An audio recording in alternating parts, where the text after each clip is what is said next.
जय राधा माधव कुंज बिहारी गोपी जन वल्लभ गिरिवरधारी।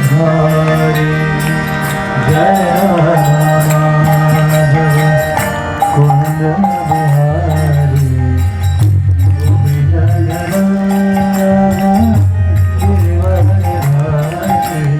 जय राधा माधव कुंज बिहारी गोपी जन वल्लभ गिरिवरधारी।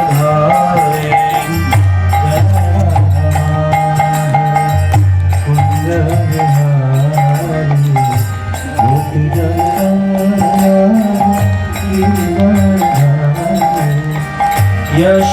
यशोदनंदन ब्रज जनरंजन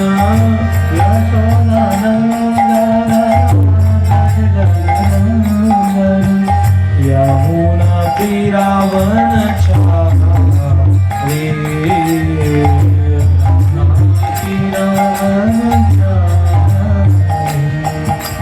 जय राधा माधव कुंज बिहारी गोपी जन वल्लभ गिरिवरधारी।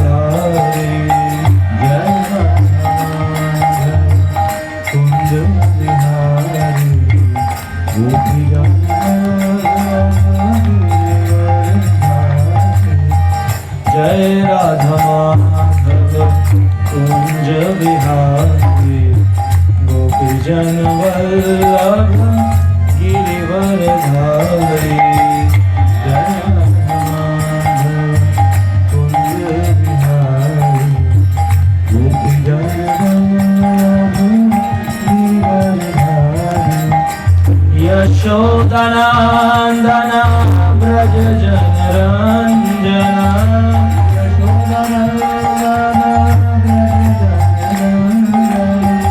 यमुना तीरावन चारी यमुना तीरावन चारी। जय राधा माधव कुंज बिहारी गोपी जन वल्लभ गिरिवरधारी। जय राधा माधव कुंज बिहारी गोपी जन वल्लभ।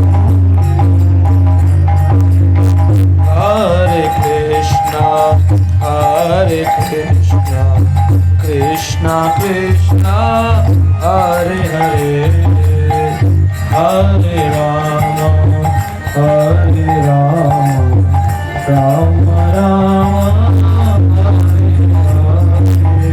हरे कृष्णा कृष्णा कृष्णा हरे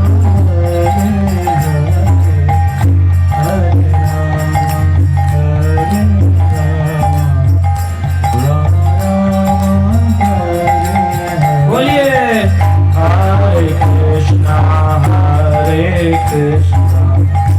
कृष्णा कृष्णा हरे हरे हरे राम राम राम हरे हरे। हरे कृष्णा कृष्णा कृष्णा हरे हरे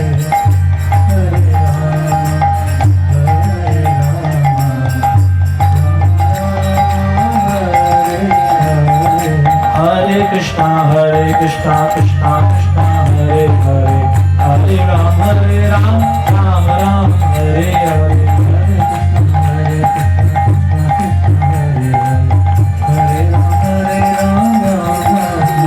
जय राधा माधव राधा माधव राधा माधव श्री राधे। जय राधा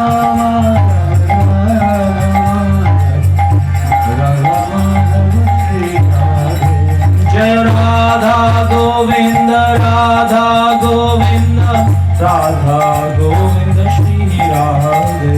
जय राधा गोविंद राधा गोविंद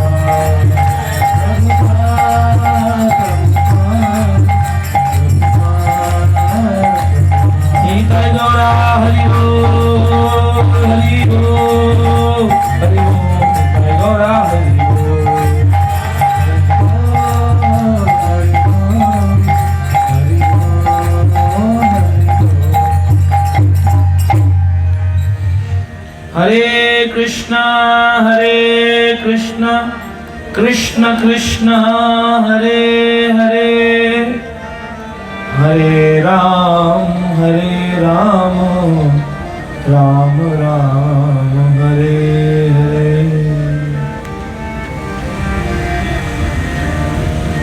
हरे कृष्णा। तो आप सबका आज 5वें दिन श्रीमद् भागवत कथा में स्वागत है। आपको आनंद आ रहा है कथा में, नहीं आ रहा है? हरि बोल। तो भगवान की बड़ी अनुकंपा है, कृपा है, जो हमारे नेताजी सुभाष अपार्टमेंट के लोग मुकुंद माधव प्रभु की कृपा से इस कार्यक्रम का आयोजन करवा रहे हैं। और ये कार्यक्रम हो रहा है कार्तिक के महीने में। कहते हैं श्रीमद् भागवत अगर अन्य दिनों में सुना जाए तो एक फल देती है, और कार्तिक में अगर श्रवण किया जाए तो 100 गुना अधिक फल देती है। और उस कार्तिक के महीने में भी भीष्म पंचक, ये आखिरी कार्तिक के 5 दिन, जो कि आज देव उत्थान एकादशी से, अभी तक तो देव सो रहे थे। वैसे तो भगवान कभी सोते नहीं, लेकिन उनकी योग निद्रा को कह दिया जाता है कि भगवान सो गए। तो संसारी लोग अच्छे काम नहीं करते हैं, करे घर नहीं खरीदेंगे, 4 महीने भगवान सो रहे हैं। अरे सोच के देखो कि अगर भगवान सो जाएंगे तो हमारा जीवन चलेगा कैसे? तो ये गलत मान्यता है। भक्त लोग अपने अधिकतर काम इस चतुर्मास में करते 4 महीने में, भजन, साधन, पूजन, अध्ययन ज्यादा। और आज पूरी दुनिया तुलसी विवाह बना रही है। वैष्णव तिथि के अनुसार कार्तिक की पूर्णमासी यानी कि चतुर्मास का अंतिम दिवस, जिसे देव दीपावली कहते हैं, 8 नवंबर, उस दिन तुलसी विवाह हुआ था। लेकिन कुछ मतों के अनुसार एकादशी से चतुर्मास प्रारंभ किया जाता है, एकादशी से एकादशी। इस कारण से लोग एकादशी के दिन देव उत्थान एकादशी में तुलसी विवाह बनाते हैं। परंतु पुराण में बताया गया तुलसी विवाह का दिन है कार्तिक पूर्णमासी, आज नहीं। फिर भी प्रभु का तो जो नियम जब बना लो तब सही। भगवान के उत्सव तो नित्य उत्सव है। तो आज हम सब तुलसी माता की परिक्रमा, दीपदान, और उनके आज एकादशी के दिवस पर श्रीमद् भागवत का श्रवण, इससे उत्तम और कोई कार्य हो नहीं सकता है। दुनिया चूड़ी बना रही है, कंगन बना रही है, तुलसी को दुपट्टा उड़ा रही है, लेकिन मुख्य काम जो है कि तुलसी है कौन, तुलसी माता की सेवा कैसे की जाए, इस पर लोगों का ध्यान नहीं। द्वादशी के दिन तुलसी के पत्तों का चयन नहीं करना चाहिए। एकादशी के अगले दिन, द्वादशी के दिन तुलसी के पत्तों का चयन नहीं करना चाहिए। कुछ लोग कहते हैं रविवार को नहीं करना चाहिए, लेकिन हमारे पुराणों में, शास्त्रों में बताया गया, वैष्णव धर्म के अनुसार, वैष्णव मत में केवल द्वादशी के दिन यानी एकादशी के अगले दिन तुलसी माता के पत्रों का चयन नहीं किया जाता। और अगर चयन करो भी तो मंत्रों के साथ चयन होना चाहिए, वरना जितने तुलसी के पत्र तोड़े जाते हैं उतना ही आपको अपराध लगता है। तुलसी माता के जो केश हैं वो उनके पत्र रूप में है। अब किसी माता के बाल पकड़ के खींचो तो कैसे लगेगा? तुलसी पत्र चयन करते वक्त इस उंगली का इस्तेमाल नहीं होता। भजन में इस उंगली का इस्तेमाल ही नहीं होता। जप करते वक्त, भगवान को तिलक लगाते वक्त, तुलसी चयन करते वक्त ये उंगली, पहली जो उंगली तर्जनी, इसका इस्तेमाल नहीं करते। और मंत्र बोलना चाहिए, तुलसाय अमृत जन्मसि सदा केशव प्रिया, तुलसाय अमृत जन्मसि सदा केशवाय प्रिया, केशवर्थे चिनोमि तुम वरदा भाव शोभने। मैं आपका चयन केवल कृष्ण के लिए कर रहा हूं। अगर किसी ने तुलसी पत्र को उठाकर दुर्गा जी पर, शिव जी पर, गणेश जी पर, हनुमान जी पर, अरे और तो राधा रानी पर भी चढ़ा दिया तो अपराध होता है। उस व्यक्ति को गहन नरकों में वास करना पड़ता है। ब्रह्म वैवर्त पुराण, हरि भक्ति विलास पढ़िए ग्रंथ में। तुलसी माता का केवल किसमें किया, चयन करते वक्त ही बोल दिया, केशवर्थे चिनोमि तुम, मैं केवल केशव कृष्ण की सेवा के लिए आपका चयन कर रहा हूं। तो माता कहती ठीक है, ले लो मेरे पत्र। तुलसी माता की परछाई पर पैर नहीं पड़ना चाहिए परिक्रमा लगाते वक्त। तुलसी माता को लोग बोलते हैं जल नहीं देना चाहिए एकादशी के दिन। क्यों नहीं देना चाहिए? बोले वो निर्जला व्रत करती और तुम जला कर रहे हो, तुम कूटू खा रहे हो, रबड़ी खा रहे हो, उनको निर्जल करा रखा है।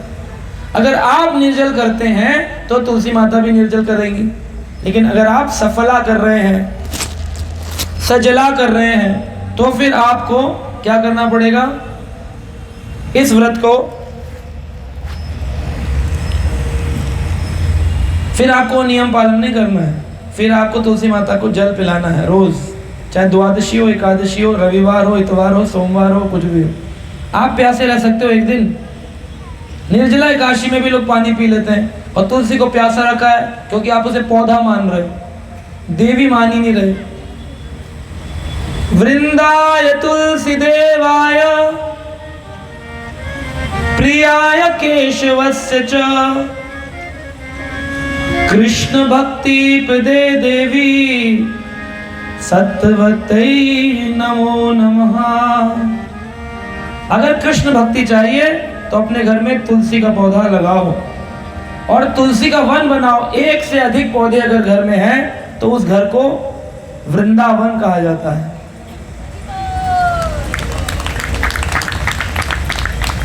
किस घर की तुलसी सूख जाती है? जिस घर में माताएं नियमों का पालन नहीं करते हैं। जो मासिक धर्म में तुलसी माता का स्पर्श करती हैं, जो माताएं तुलसी माता को जब चल रही हैं तो उनके पल्ले छू रहे हैं, प्रभु लोग चल रहे हैं तो उनकी पैंट टकरा रही है, परछाई पर पैर रख रहे हैं और घर में भगवान का भजन नहीं है, ऐसे जगह अगर पौधा लगाएंगे भी तो कुछ समय बाद वो सूख जाता है। तो कुछ जगह देखते हैं कि बिना भजन किए ही तुलसी बढ़ती जा रही है।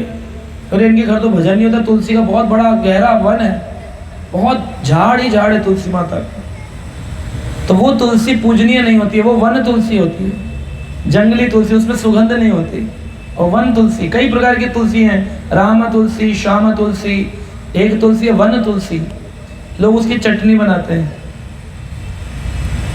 तुलसी माता को गरम गरम दूध में नहीं डालना चाहिए। जब भोग लगाएंगे, अगर आप उन्हें माँ मान रहे हैं, माता, तो गरम चीज में स्पर्श नहीं कराएंगे। जब भगवान का भोग लगाते हैं तो गरम नहीं होना चाहिए, थोड़ा गैस से उतारने का, हल्का ठंडा हो जाए, हल्का सा, तब उसमें तुलसी लगानी चाहिए। तुलसी पधराने से पहले आपको देखना चाहिए कि क्या आप इस टेम्परेचर में रह सकते हो, तब आपको उस तुलसी का वैसा सेवन करना चाहिए। लोग तुलसी का काढ़ा बना के पी जाते हैं क्योंकि उनके लिए पत्ता है, औषधि है, लेकिन हमारे लिए वैष्णवों के लिए तुलसी माँ है। माँ का काढ़ा बनाते हो कभी? माँ जरा देना 4-5 बार खींचे, डाल दिए, काढ़ा बन रहा। कौन सा है? माँ का काढ़ा बनाते, माँ का काढ़ा। फिर पूछते भी हैं तुलसी अर्घ, तुलसी काढ़ा, चाय में तुलसी ले लेते हैं प्रभु जी हम लोग। अरे बहुत गड़बड़ करते हो। फिर आप मांग रहे हो कृष्ण भक्ति, मुक्ति कभी नहीं मिलेगी। वृंदा देवी तुलसी महारानी कृष्ण भक्ति प्रदायिनी है। आज उनका विवाह लोग कर रहे हैं, खाली चुन्नी पहनाने से विवाह हो जाएगा? पुराण में पढ़ेंगे, इतना लंबा व्याख्यान है, एक परिवार को शालिग्राम का परिवार बनना पड़ेगा, एक को तुलसी माता का, और उसके बाद बारात आएगी, सोने का लेन देन होगा, कम से कम लिखा है 100 तोला सोना चढ़ेगा, तब तुलसी विवाह संपन्न होता है। चढ़ाएंगे? भगवान को चाहिए थोड़ी जिनके पास लाखों आयोजन सोना है। ये उन लोगों के लिए है जो कर्म कांडी होते हैं, संसार में पाप करते हैं, सोचते हैं 100 ग्राम सोना चढ़ा दें, 100 तोला सोना चढ़ा दें तो हमको पुण्य मिल जाएगा। लेकिन पाप से पुण्य को काटा नहीं जा सकता, तो पुण्य से भी पाप को काटा नहीं जा सकता। आपने 10 पाप किए और सोचिए 2 पुण्य कर लिए, तो अब बोले 2 बच गए, 8 का फल मिलेगा? नहीं, 8 पाप, 10 पाप के पाप और 2 पुण्य का पुण्य। यथा रूप मिलेगा, पाप से दुख और पुण्य से सुख, ये कटता नहीं है। ये ऐसा गणित है, मैथमेटिक्स है, घटता नहीं। तो तुलसी माता का आज दिवस मना रहे हैं, तो इन तुलसी को कुछ नहीं चाहिए। क्या चाहिए? शरणागति, प्रणाम करें, परिक्रमा करें। उनके नीचे जो मिट्टी होती है तुलसी माता के, उसे व्रज रज कहते हैं। अगर उसकी मिट्टी मृतिका उठा के सिर पे लगा ली तो आपको वृंदावन की मिट्टी सिर पे लगाने का फल मिलता है। तो साधारण नहीं है तुलसी का पौधा घर में, वृंदावन प्रवेश कर चुका है। शुद्ध भक्त है भगवान की, और उनका लोग बना बना के चाय बना रहे शुद्ध भक्त की। अरे छोड़, चाय काढ़ा दूध, क्योंकि हमें अपना फायदा दिखता है, हम भूल जाते हैं कि ये भगवान। तो तुलसी का पत्र किसी देवता देवी पे नहीं चढ़ाया जाता, केवल कृष्ण तत्व यानी श्री चैतन्य महाप्रभु, नित्यानंद प्रभु, अद्वैत प्रभु, इन तीन को, गदाधर को नहीं, श्रीवास को नहीं, राधा कृष्ण में केवल कृष्ण को, नरसिंह लक्ष्मी में केवल नरसिंह को, लक्ष्मी नारायण में केवल नारायण को, लक्ष्मी को नहीं। अगर देना ही है तो उनके हाथ में दिया जाएगा। लक्ष्मी जी के हाथ में तुलसी चिपकाएंगे चंदन के साथ, बोले लक्ष्मी जी आप हमारी ओर से ठाकुर जी को चढ़ा दो। राधा रानी के हाथ में चंदन के साथ, बोले हमारी ओर से ठाकुर जी को चढ़ा दो। तो ये ध्यान नहीं रखते, सब गड़बड़ घोटाला चल रहा है घरों। इसीलिए ये भागवत श्रवण बहुत जरूरी है, जहां पर हम सारे नियमों को सीख सकें। तो हम पिछले 5 दिनों में 4 दिन पिछले और आज का 5वां दिन नवदा भक्ति की चर्चा कर रहे हैं। कहां से शुरू हुआ था? श्रवणम कीर्तनम विष्णु स्मरणम, उसके बाद पाद सेवनम अर्चनम, आज क्या है? वंदनम दास्यम, और कल है साख्यम आत्मनिवेदनम। श्रवण के आचार्य कौन? हाँ जी बताइए कोई पीछे से। हाँ, परीक्षित महाराज। कीर्तन के आचार्य कौन? हाँ, सुखदेव गोस्वामी। हरि बोल, ताली बजाते रहो, उत्तर दे रहे, हरि हरि जय। स्मरण के आचार्य कौन? पीछे और कोई नए वक्त? हाँ, भक्त प्रहलाद, तालियां माता जी के लिए, हरि।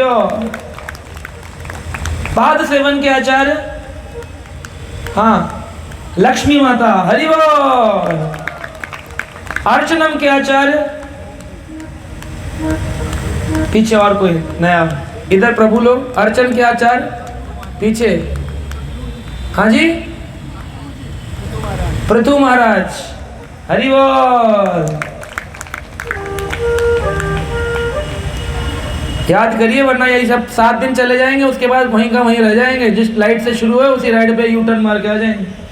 आगे बढ़ना है जीवन में तो इसको सीखो, लिखो कहीं पर, नोट बनाओ मोबाइल में।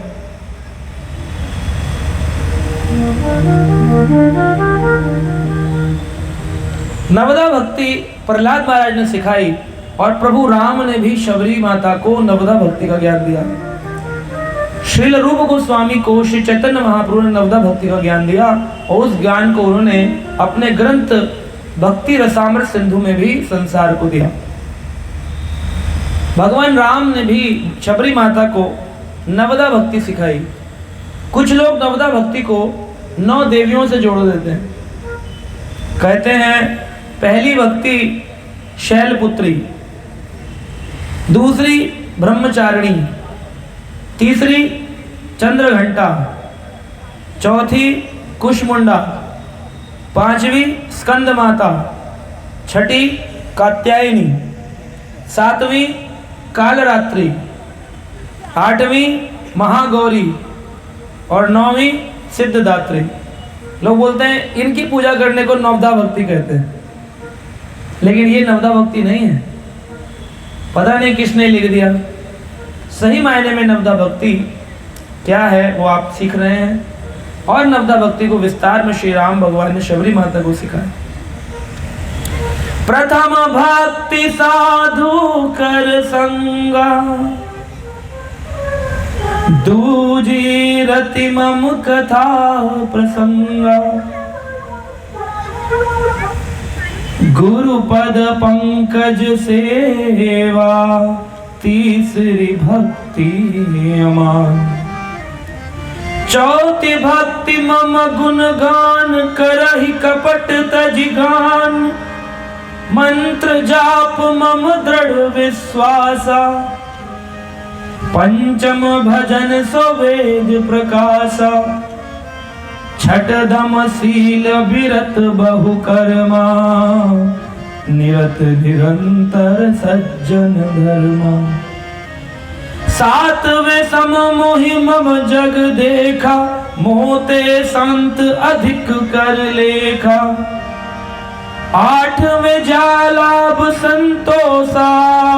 सपने हु नहीं देखई पर दोषा। नवम सरल सब सन छलहीना। मम भरोसा ही हर्ष न दीना। नवमहु एक जिन्ह के होई। नारी पुरुष सराचर कोई। सोई अतिशय प्रिय भामनि मोरे। सकल प्रकार भ्रकति दृढ़ होय। इसकी भक्ति को दृढ़ भक्ति कहता हूं। अगर कोई, भगवान राम कहते हैं शबरी माता इन 9 विधियों का पालन करता है। पहली क्या है, बोलिए हमारे साथ। प्रथम भक्ति संतन कर संगा। संतन संग यानी साधु संग। जो आप कर रहे हैं, अपना समय निकाल कर आ रहे हैं, अपने घर की जिम्मेदारियों को छोड़ रहे हैं, कुछ दिन के लिए नियमित रूप से आ रहे हैं, तो आप पहली भक्ति का अंग कर रहे हैं। प्रथम भक्ति संतन कर संगा। दूजी रति मम कथा प्रसंगा। मेरी कथा मेरे प्रसंग में शबरी जो आनंद लेता है वो दूसरा भक्ति का अंग करता है, कथा रुचि। गुरु पद पंकज सेवा तीसरी भक्ति अमान। गुरु जो की सेवा करनी है, गुरु चरणों में रति हो जाए।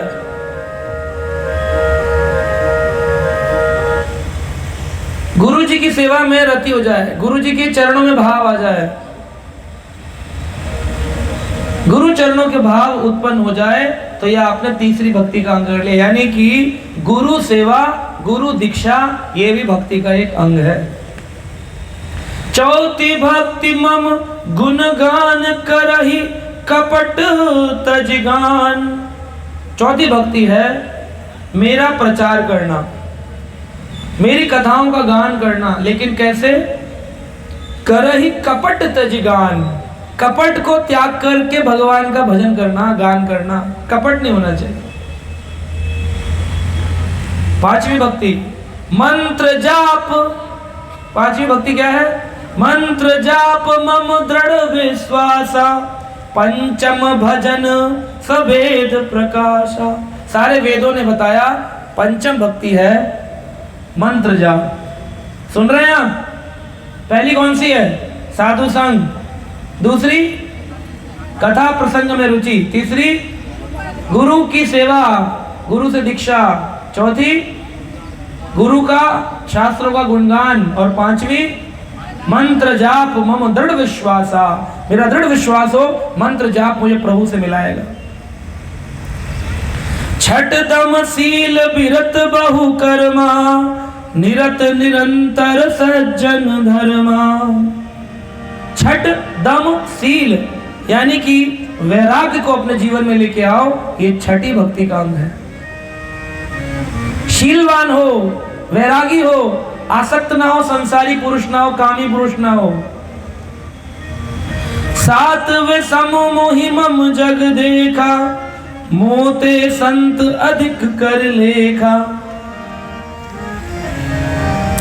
अपने से ज्यादा भगवान के भक्तों को, भगवान से भी ज्यादा भगवान के भक्तों के प्रति उनका भाव होना चाहिए। अधिक भक्त से मद भक्ता नाम पूजिकाम अधिकम। भगवान कृष्ण कहते हैं मुझसे अधिक मेरे भक्तों की पूजा होनी चाहिए। इसीलिए हमारे इस्कॉन में श्रील प्रभुपाद कि मंगला आरती में गुरु अष्टक गाया जाता है, आपसे ज्यादा मद भक्ता नाम पूजिकाम अधिकम, मुझसे ज्यादा मेरे भक्ति की पूजा हो, इसलिए गुरु अष्टक गाते, क्योंकि कृष्ण की वाणी है और यहाँ राम की वाणी है। सातवां सम मोहिमम जग देखा, मोते संत अधिक कर लेखा। मुझसे अधिक संत की सेवा, संत के प्रति प्रेम, मोते अधिक, मेरे से भी ज्यादा। आठवां जतलाभ संतोषा, सपने नाही देखई पर दोषा।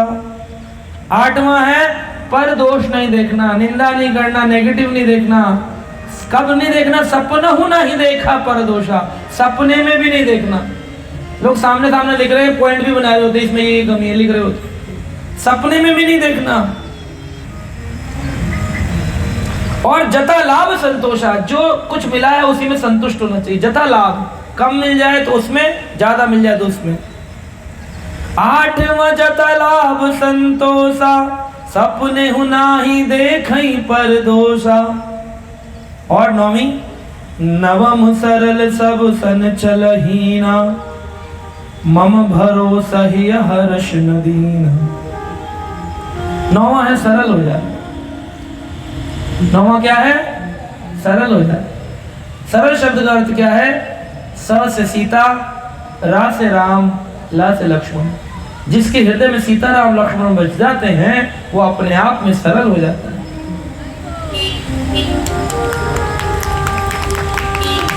नकली सरल नहीं होते। सामने से प्रणाम, लेकिन पीछे से कह रहे हैं डंडा लेके मारना चाहिए इस आदमी को। सामने दंडवत प्रणाम प्रभु जी, पीछे से डंडा लेके मारो इसको। ये जो डबल रोल करते हैं ये भगवान को पसंद नहीं। एक व्यक्ति था इतना सरल, खाता था मन भर के, दोनों तरह का मन भरता था, एक मन और दूसरा अपना मन। खाता था मन भर के, यानी कि एक मन में कितना किलो होता है? 40 किलो। 40 किलो अनाज खाता था एक बार में, चावल हो या गेहूं हो। और मन, कहते ना मन नहीं भरा, तो मन भरता था तब तक खाता था। खाता था मन भर के। किलो वाला मन भी 40 किलो और तन का मन भी। उसके घर वालों ने धक्का दे दिया, बोले इतना खाता है, हर समय खाता ही रहता है, ये कोई तरीका है? खाना खाना खाना, हर समय खाना।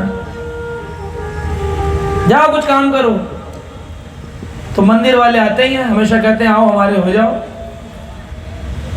तो मंदिर वालों ने जब उसे बोला तो मंदिर वालों का हो गया। बोला घर वाले तो बोलते हैं मंदिर चले जाओ, तो गुरुजी मुझे आप रख लो अपने मंदिर में। तो एक राम मंदिर में गुरुजी ने रख लिया।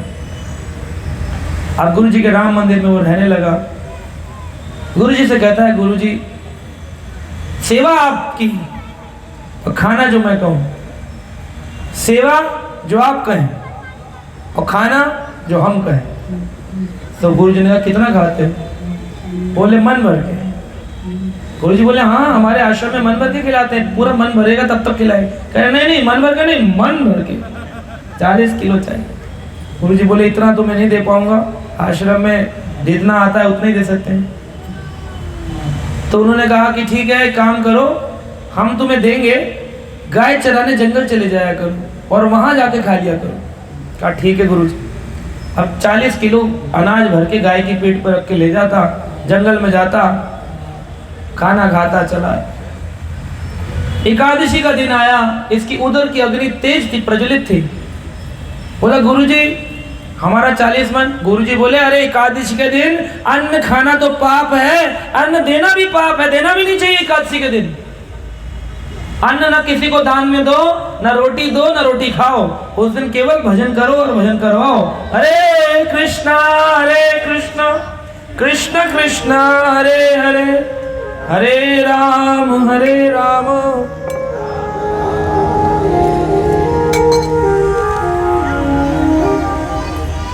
भगवान का भजन करना चाहिए। बोला कि गुरुजी ऐसे तो अपना नहीं चल पाएगा, हम तो मर जाएंगे। जब से पैदा हुए तब से मन भर के खाते हैं, आज आप कह रहे हैं भूखा रहना पड़ेगा, ये एकादशी हमारे घर में तो नहीं थी। गुरुजी बोले ये तो नियम है, जो व्यक्ति एकादशी नहीं रखता उस व्यक्ति को अपने माता पिता की हत्या का पाप लगता है। ये बात सुनकर वो कहाँ गया, बोला ऐसी बात है, लेकिन गुरुजी हत्या का पाप लगे लेकिन जीते जी हत्या हमारे से आत्महत्या हो जाएगी, भोजन चाहिए। गुरुजी बोले अगर तुम्हें खाने की इच्छा है, अगर खाने की इच्छा है तो क्या करो, चले जाओ तुम यहाँ से दूर और जाकर जंगल में तुम अपना खाना बनाओ, लेकिन आश्रम में किसी को पता नहीं चलना चाहिए कि तुमने एकादशी अन्न खाया है, वरना सारे ब्रह्मचारी नष्ट हो जाएंगे। ठीक है, वहां गया, अब बहुत देर बाद लौटा। बोला क्या बात हो गई कि इतनी देर बाद आप लौट करके आए हो, कहाँ चले गए थे आज? बोला गुरुजी आज वहां पर बड़ा भंडारा था तो इसलिए समय लग गया। क्या भंडारा था? ये भंडारा था, वहां पर मैं जब अकेला फंस गया, क्योंकि रोज तो आप खाना बनवाने के लिए भेज देते थे किसी को, लेकिन आज के दिन मैं अकेला था, एकादशी के दिन कोई नहीं था, तो कौन खाना बनाता?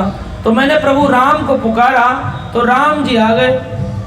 तो गुरु जी कहने लगे और कुछ नहीं मिला झूठ बोलने को, राम जी आ गए। राम जी आ गए, राम जी कैसे आ गए?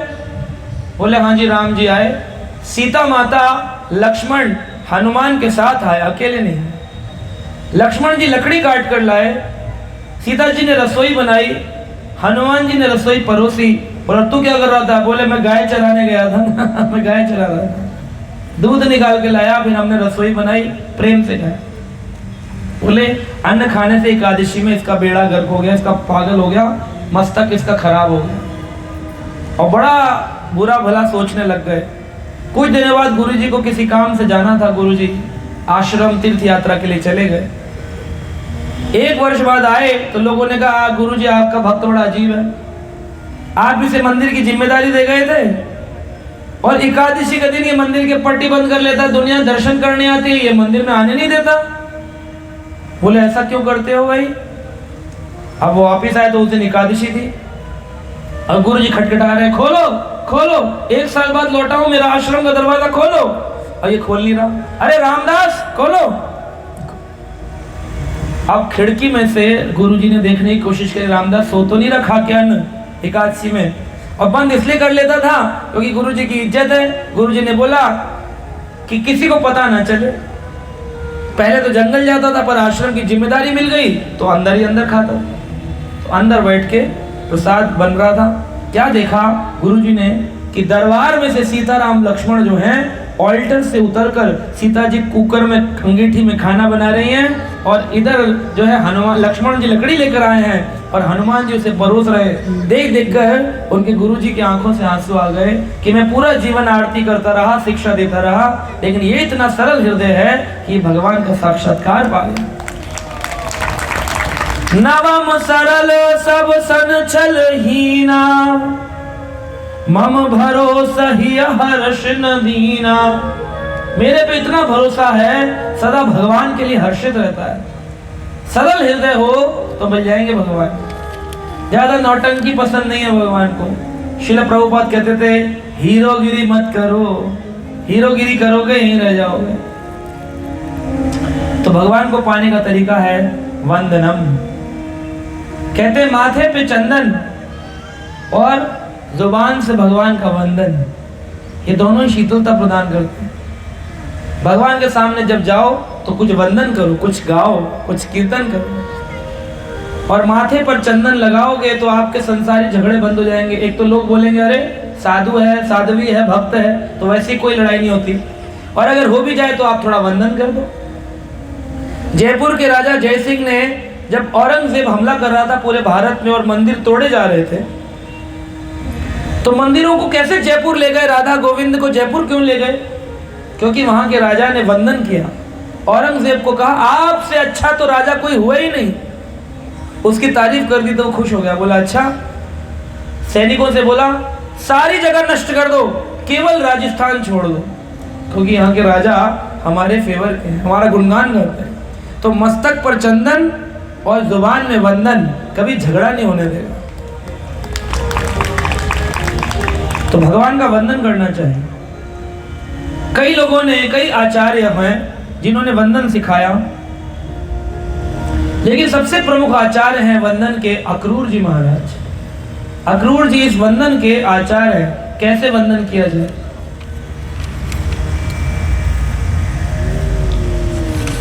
भगवान का वंदन करने का तरीका है, कहते हैं वंदन काट देता है बंधन। क्या है? वंदन काट देता है बंधन। अगर इस संसारी भौतिक बंधनों को काटना चाहते हो तो भगवान का वंदन करो। जब भी भगवान के सामने जाओ तो कुछ ना कुछ मंत्र बोलो। आद्यम पुराण पुरुषम नवयौवनम च वेदेषु दुर्लभम अदुर्लभम आत्मभक्तो गोविंदम आदिपुरुषम अहम भजामि। गोविंदम आदिपुरुषम अहम भजामि। वंदन करना चाहिए गोविंद का। मंत्र याद करो, सरल सरल मंत्र हैं भगवान के। एक तो पूरे जीवन में मंत्र ठाकुर जी का याद करो। हे कृष्णा करुणा सिंधो दीन बंधो जगतपते गोपेश गोपिका कांत राधा कांत नमोस्तुते। कुछ बोलना चाहिए ठाकुर जी के सामने। गूंगा बहरा बन के नहीं खड़ा होना चाहिए, वंदन करना चाहिए। अक्रूर जी ने जैसा वंदन किया ऐसा वंदन किसी ने नहीं किया। एक सुंदर स्त्री आभूषणों में और अधिक सुंदर हो जाती है, होती है कि नहीं? तैयार होके जाते करे अरे आज बड़ी तैयार हुई। स्त्री सुंदर तो है ही, लेकिन जब ऑर्नामेंट्स पहनती है, आभूषण पहनती है, अलंकृत होती है तो और अधिक सुंदर दिखती है। जो मंदिर है वो वैसे ही बहुत सुंदर होता है, लेकिन जिस मंदिर में सूर्य का प्रकाश सबसे पहले आता है, उसका जो उजाला है, उस मंदिर की प्रमुखता बहुत होती है। इस मंदिरों में सूरज का तेज सुबह सुबह निकल आता है। अंगूठी में मणि लगा हो वैसे ही बहुत ज्यादा लोगों को अट्रैक्ट करता है, आकर्षित करता है। आपने अंगूठी पहनी, नगीना पहना है, लेकिन अगर उसमें हीरा लगा हो तो उसका कहना है क्या। ऐसे ही भगवान को भक्त तो वैसे ही पसंद है, लेकिन उन भक्तों में अगर वंदन साथ में जुड़ा हो तो भक्त भगवान उसे गले लगा देते हैं। भगवान को और अधिक सुंदर दिखता है। वंदनीय भक्त है, भगवान का वो वंदन करता है और ठाकुर जी उसका वंदन करते हैं। इस संसार में कृष्ण का नाम ही है कृष्ण। कृष्ण शब्द का अर्थ है कृष्ण भूवाचक और न निवृत्तिवाचक। कृष्ण शब्द का अर्थ है सबसे ज्यादा मीठे, सबसे ज्यादा आकर्षित, सबसे ज्यादा महान। कृष्ण शब्द का अर्थ है और शब्द का अर्थ है निवृत्तिवाचक। संसार में आपको कृष्ण आपके सारे अनर्थों से निवृत्त कर देंगे, निकाल देंगे। खाली आपको बोलना है कृष्ण। क्या बोलना है? कृष्ण। एक नाम करे सर्व पाप क्षय, सारे पाप निकल जाएंगे। केवल आपको बोलना है कृष्ण। भगवान कृष्ण विष्णु से भी अधिक महामंडित है। भगवान कृष्ण के ही अवतार हैं विष्णु। दुनिया बोलती विष्णु जी के अवतार है कृष्ण। भगवान विष्णु में 60 गुण हैं, लेकिन भगवान कृष्ण में 64 गुण हैं। क्या नहीं है विष्णु के पास जो कृष्ण के पास है? भगवान कृष्ण के पास रूप माधुरी है। भगवान का रूप बड़ा आकर्षक है, लेकिन वहीं विष्णु का रूप देख करके लोग डर जाते हैं। किसी माँ का मन नहीं करता कि मेरे हाथ में, गोदी में मेरा बच्चा हो, उसके 4 हाथ हो, मुकुट हो और वो आशीर्वाद दे रहा हो। माँ चाहती मेरा बच्चा मेरे वात्सल प्रेम को पाने के लिए ललायत हो, है कि नहीं? तो रूप माधुरी विष्णु के पास नहीं है, लेकिन कृष्ण के पास है। सारी गोपियां आकर्षित हैं भगवान कृष्ण के सुंदर स्वरूप से। आज भी लोग अपने घर में भगवान के बच्चों का, अपने बच्चों का नाम रखते हैं तो कृष्ण रखते हैं, विष्णु नहीं रखते। दूसरा, भगवान की लीला माधुरी। जो लीलाएं, रास लीला, गोवर्धन लीला कृष्ण करते हैं, क्या विष्णु की ऐसी लीलाएं सुनी है? पालन करते हैं, इतना पता है कि विष्णु जगत का पालन करते हैं, क्या लीला सुनाओगे? अरे लीलाधारी तो कौन है? कृष्ण। तीसरा है प्रेम माधुरी। जितना प्रेम कृष्ण अपने भक्तों से करते हैं और भक्त भगवान से करते हैं और भगवान भक्त से करते हैं, इतना प्रेम विष्णु रूप में लोग विष्णु को भगवान मानते हैं और कृष्ण रूप में अपनी संतान मानते हैं। और चौथा है वेणु, वेणु माधुरी। भगवान की जो बांसुरी है, वेणु, ये विष्णु जी के पास नहीं है, किसके पास है? कृष्ण के पास। अद्भुत वेणु।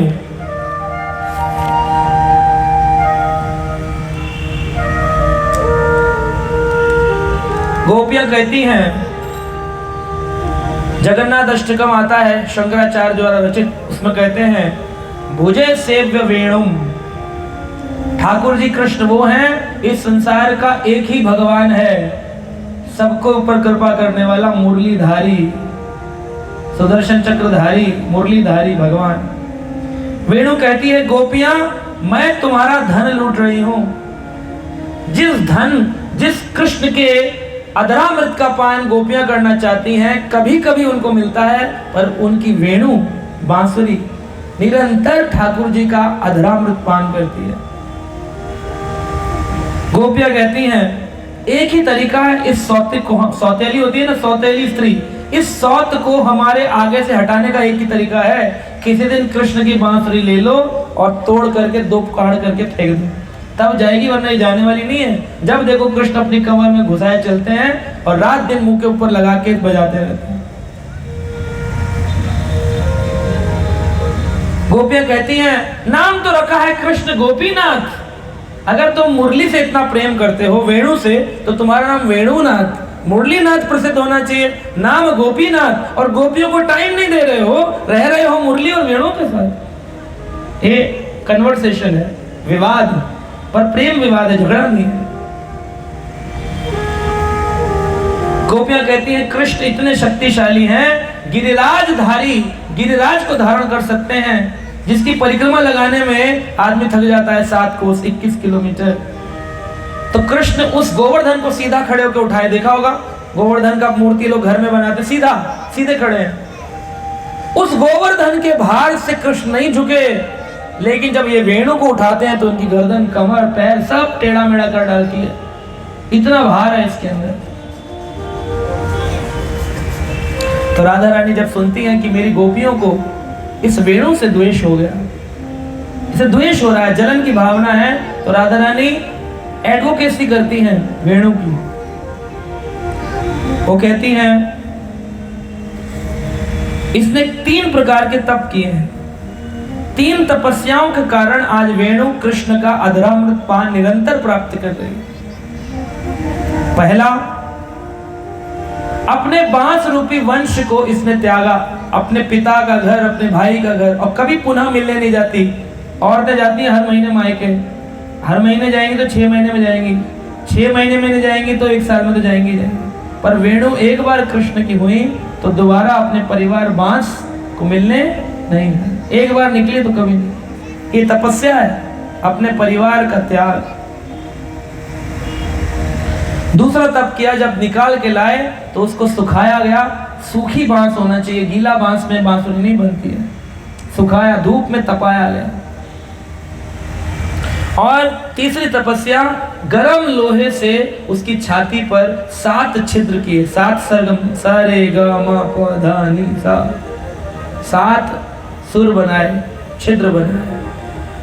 आपके ऊपर लोहा लगाएगा कोई तो सहन कर लोगे, और कृष्ण मिलेंगे बाद में। अरे छोटा सा कोई वाद विवाद हो वो सहन नहीं होता, कहां हम भगवान के लिए मुश्किलों का सामना करते हैं। राधा रानी कहती हैं अरे गोपियां तुम तो जानती नहीं हो। राधा रानी कहती है दुनिया गोपियां, वहां तक कि मैं खुद कृष्ण के पांव दबाती हूँ, लेकिन एक यही ऐसी प्रेमिका है जिसके पांव सारा दिन कृष्ण दबाते हैं। सारा दिन पांव दबाते हैं, बड़ा चढ़कर बैठी है कृष्ण के ऊपर और कहती इतना भ्रमित किया है इसने कृष्ण को, इतना भ्रमित किया है कि कृष्ण एक पल के लिए भी इसको अपने से अलग करने को तैयार नहीं। गौचारण के लिए जब कृष्ण जाते हैं तो हम छूट जाती हैं, लेकिन ये कभी नहीं छूटती, इसको सदा अपने साथ लेकर डोलते हैं। ऐसा क्या इसके अंदर है? तपस्या सुनी तब गोपियों को पता चला कि किस प्रकार से त्याग जो है, वैराग्य और वंदन, कोई भी काम ऐसा करो ताकि कृष्ण का नाम प्रतिष्ठित हो पूरे विश्व में। भगवान कहते हैं जो मेरे नाम का प्रचार करता है वो मेरा सबसे प्रिय है। बांसुरी क्या करती है? कृष्ण के नाम कीर्तन में उनका प्रचार करती है, वेणु से बांसुरी से ध्वनि निकलती है। ये जगन्नाथ जी की बांसुरी की महिमा है। जगन्नाथ कृष्ण की बांसुरी अद्भुत बांसुरी है।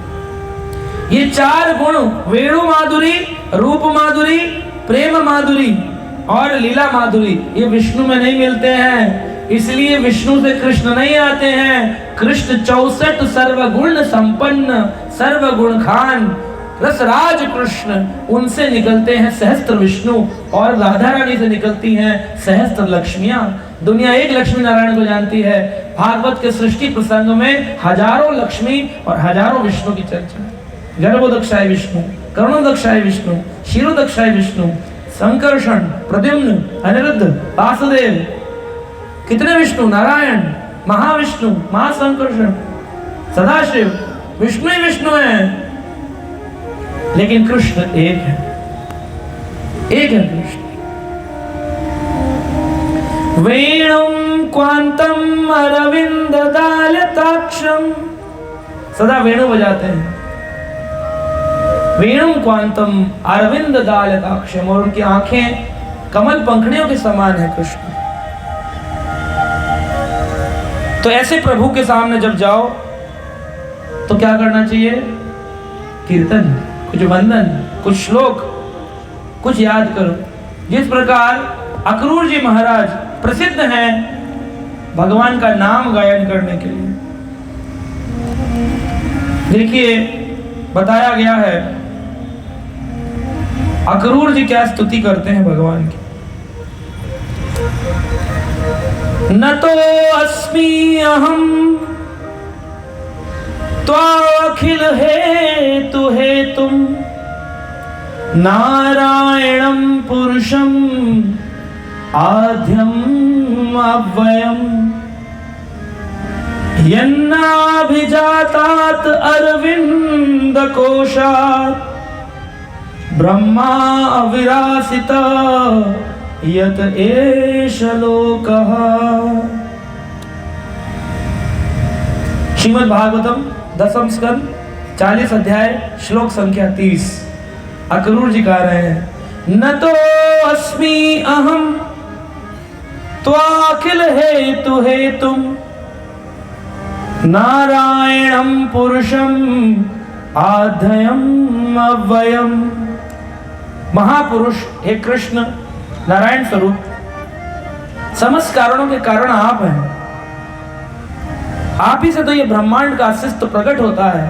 आप ही हैं कृष्ण इस ब्रह्मांड को चलाने वाले, और आप ही इसको अंत में विलय करके प्रलय में ले जाते हैं।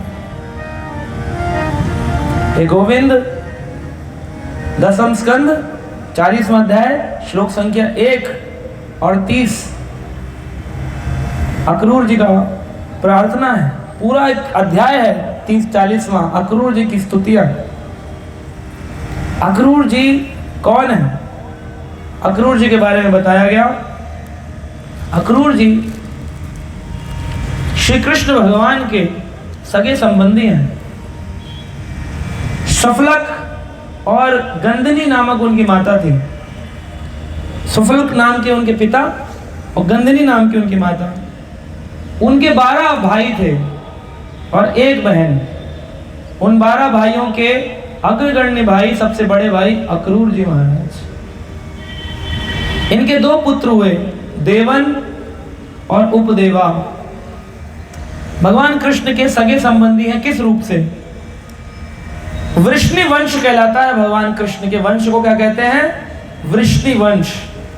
उस वृष्णि वंश में सफलक उनके एक पुत्र हुए और उन सफलक महाराज की पत्नी थी गंधिनी, जिनसे 13 पुत्र उत्पन्न हुए। 13 मतलब 12 पुत्र और एक पुत्री।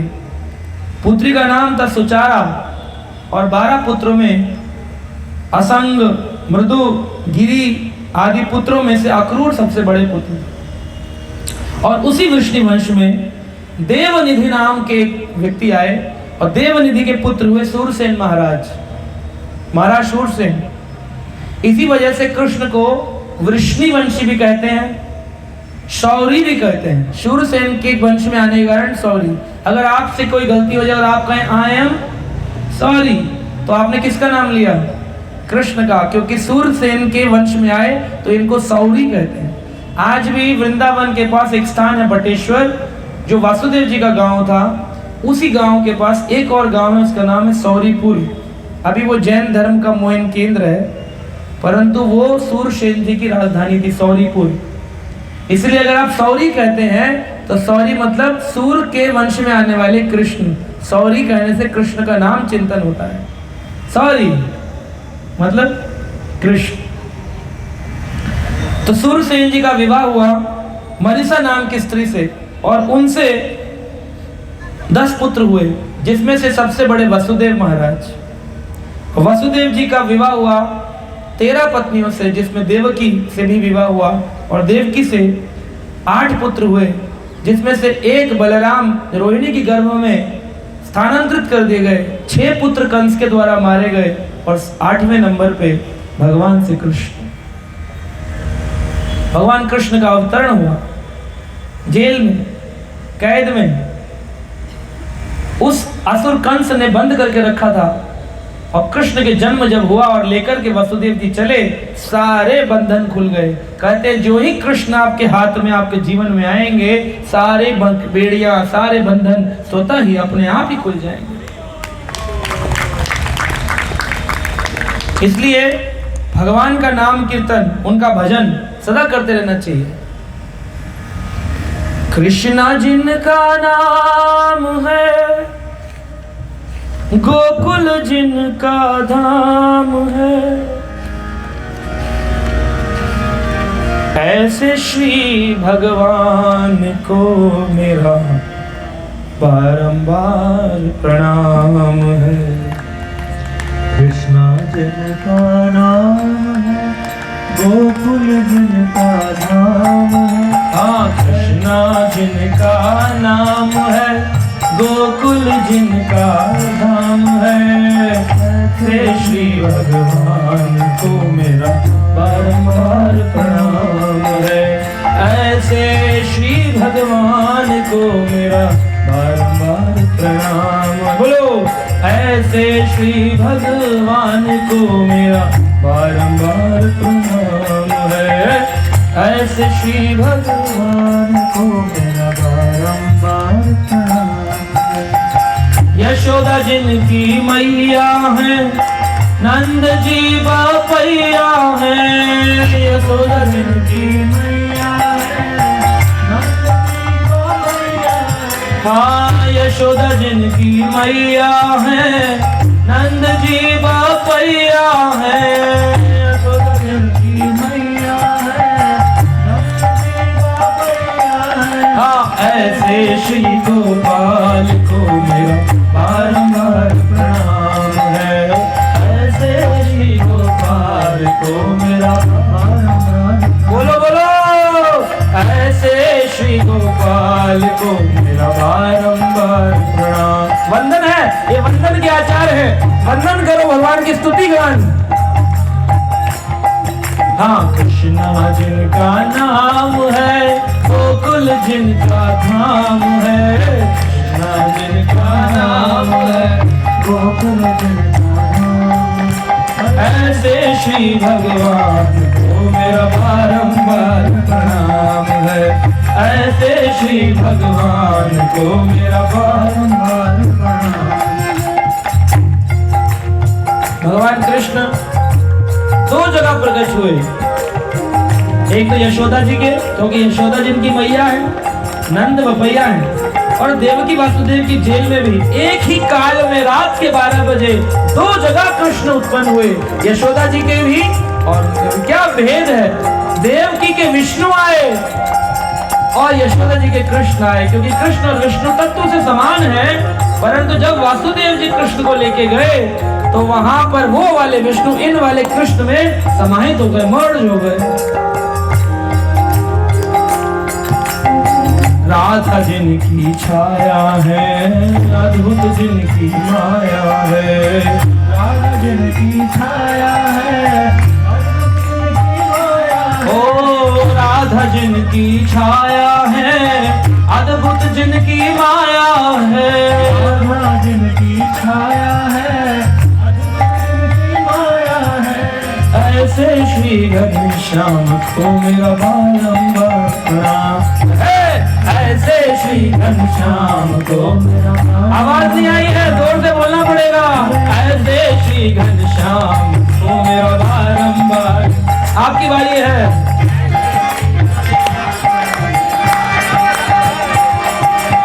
ऐसे श्री घनश्याम को मेरा बारंबार प्रणाम है।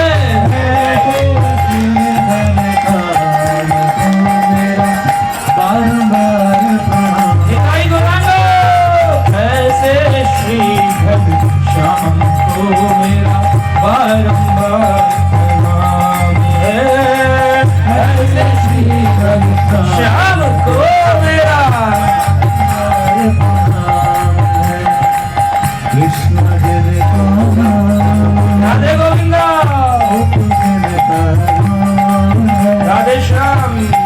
श्री भगवान को मेरा बारंबार भगवान कृष्ण की माया, इसको पार कर पाना बड़ा मुश्किल है। कृष्ण कहते हैं, देवी है ऐसी मनमयी मम माया दुरत्तया माम एव या प्रपद्यन्ते माया में ताम तरन्ति ते। जो एक बार मेरी शरण में आ जाएगा वो इस माया को पार कर जाएगा। लूट लूट दधि माखन खायो, ग्वाल बाल संग धेनु चरायो। लूट लूट दधि माखन खायो, ग्वाल बाल संग धेनु। लूट लूट दधि माखन खायो, ग्वाल बाल संग धेनु चरायो। लूट लूट दधि माखन खायो, ग्वाल बाल संग धेनु चरायो। लूट लूट दधि माखन खायो, ग्वाल बाल संग धेनु चरायो। लूट लूट दधि माखन खायो, ग्वाल बाल संग धेनु चरायो। ऐसे लीला धाम को मेरा बारंबार प्रणाम है। ऐसे लीला धाम को मेरा बारंबार प्रणाम है। हाँ, ऐसे लीला धाम को मेरा बारंबार प्रणाम है। ऐसे लीला धाम को मेरा बारंबार प्रणाम है। हरे कृष्णा कृष्णा कृष्णा हरे हरे, हरे राम राम राम हरे हरे। हरे कृष्णा कृष्णा कृष्णा हरे हरे, हरे राम राम राम हरे हरे।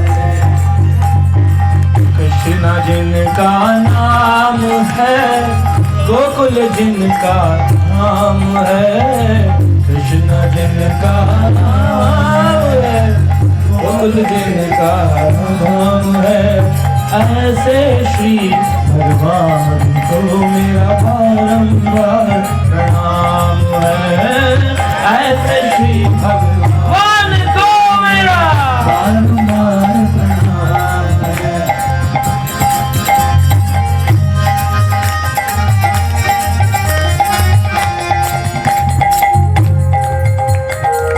ठाकुर जी बड़ा अद्भुत कृपा करते जब आपको जरूरत हो आपसे पहले आपकी चिंता करते हैं। आपको चिंता करने की जरूरत नहीं, मांगने की जरूरत नहीं, वो अपने आप जानते हैं आपकी क्या जरूरत है। द्रौपदी की लाज बचायो, ग्रसे गज को बंद छुड़ायो।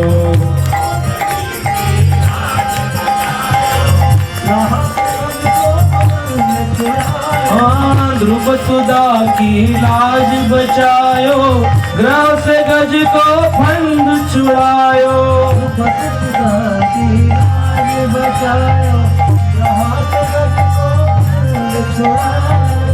ऐसे कृपा धाम को मेरा बारंबार प्रणाम है। ऐसे कृपा धाम को मेरा बारंबार प्रणाम। बोलो ऐसे कृपा निधान को मेरा बारंबार प्रणाम है। ऐसे कृपा निधान को मेरा बारंबार प्रणाम है। कृष्णा जिनका नाम है, गोकुल जिनका नाम है। कृष्णा जिनका नाम है, गोकुल जिनका नाम। जय हो। ऐसे श्री भगवान को मेरा बारंबार प्रणाम है। ऐसे श्री भगवान को मेरा बारंबार प्रणाम है। भगवान ने द्रौपदी की लाज ऐसी बचाई, समझ में नहीं आता था साड़ी विच नारी है कि नारी विच साड़ी है, साड़ी ही की नारी है कि नारी ही की साड़ी है, समझ में नहीं आता था। फैक्ट्री खोल दी भगवान ने, द्रुपद सुधा की लाज बचाई और गजेंद्र का ग्रह 1 वर्ष युद्ध चला। भगवान ने सुदर्शन चक्र से काटकर उसकी रक्षा करी। कुरु पांडव में युद्ध मचायो, अर्जुन को उपदेश सुनायो। कुरु पांडव में युद्ध मचायो, अर्जुन को उपदेश सुनायो। हाँ, कुरु पांडव में युद्ध मचायो, अर्जुन को उपदेश सुनायो। युद्ध मचायो, अर्जुन को उपदेश सुनायो। ऐसे श्री भगवान को मेरा बारंबार प्रणाम है। ऐसे श्री भगवान को मेरा बारंबार प्रणाम। जो से कृष्णा जिनका नाम है, गोकुल जिनका नाम है। ऐसे श्री भगवान को मेरा बारंबार प्रणाम है। ऐसे श्री को मेरा बारंबार प्रणाम है। हरे कृष्णा कृष्णा कृष्णा हरे हरे, हरे रामा राम राम हरे हरे।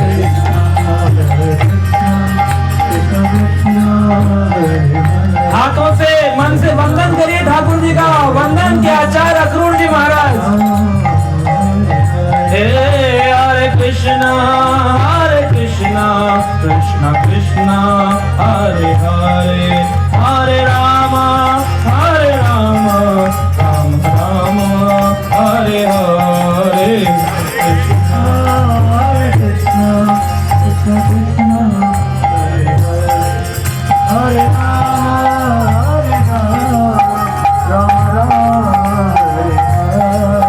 हरे कृष्णा कृष्णा कृष्णा हरे हरे, हरे राम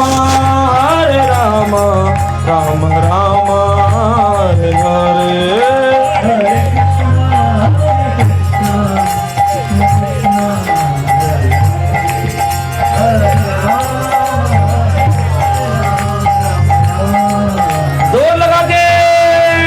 हरे कृष्णा कृष्णा कृष्णा हरे हरे, हरे राम राम राम हरे हरे।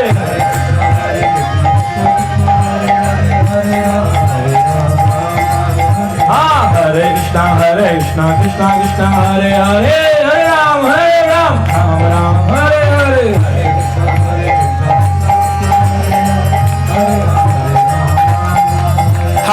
कृष्णा हरे कृष्णा कृष्णा कृष्णा हरे हरे हरे राम राम राम हरे हरे निताई गौरांग राय राधे श्याम हरे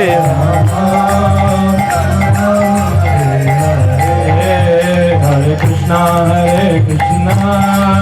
कृष्णा कृष्णा हरे हरे हरे राम राम राम हरे हरे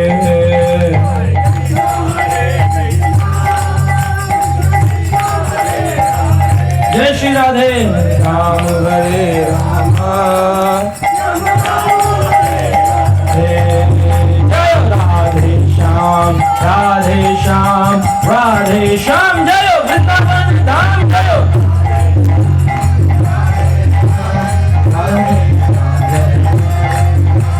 राधे श्याम राधे श्याम राधे श्याम जय वृंदावन धाम जय राधे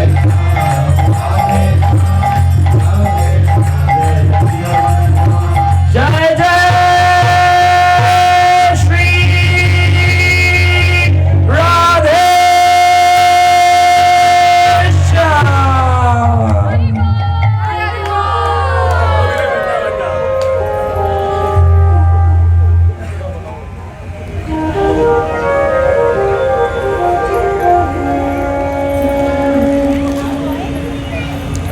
तदपाद पद्मा प्रवानहे कया मनः सुभाषितः प्रणामो वासुदेवस्य वंदनं कथयेत् बुधः।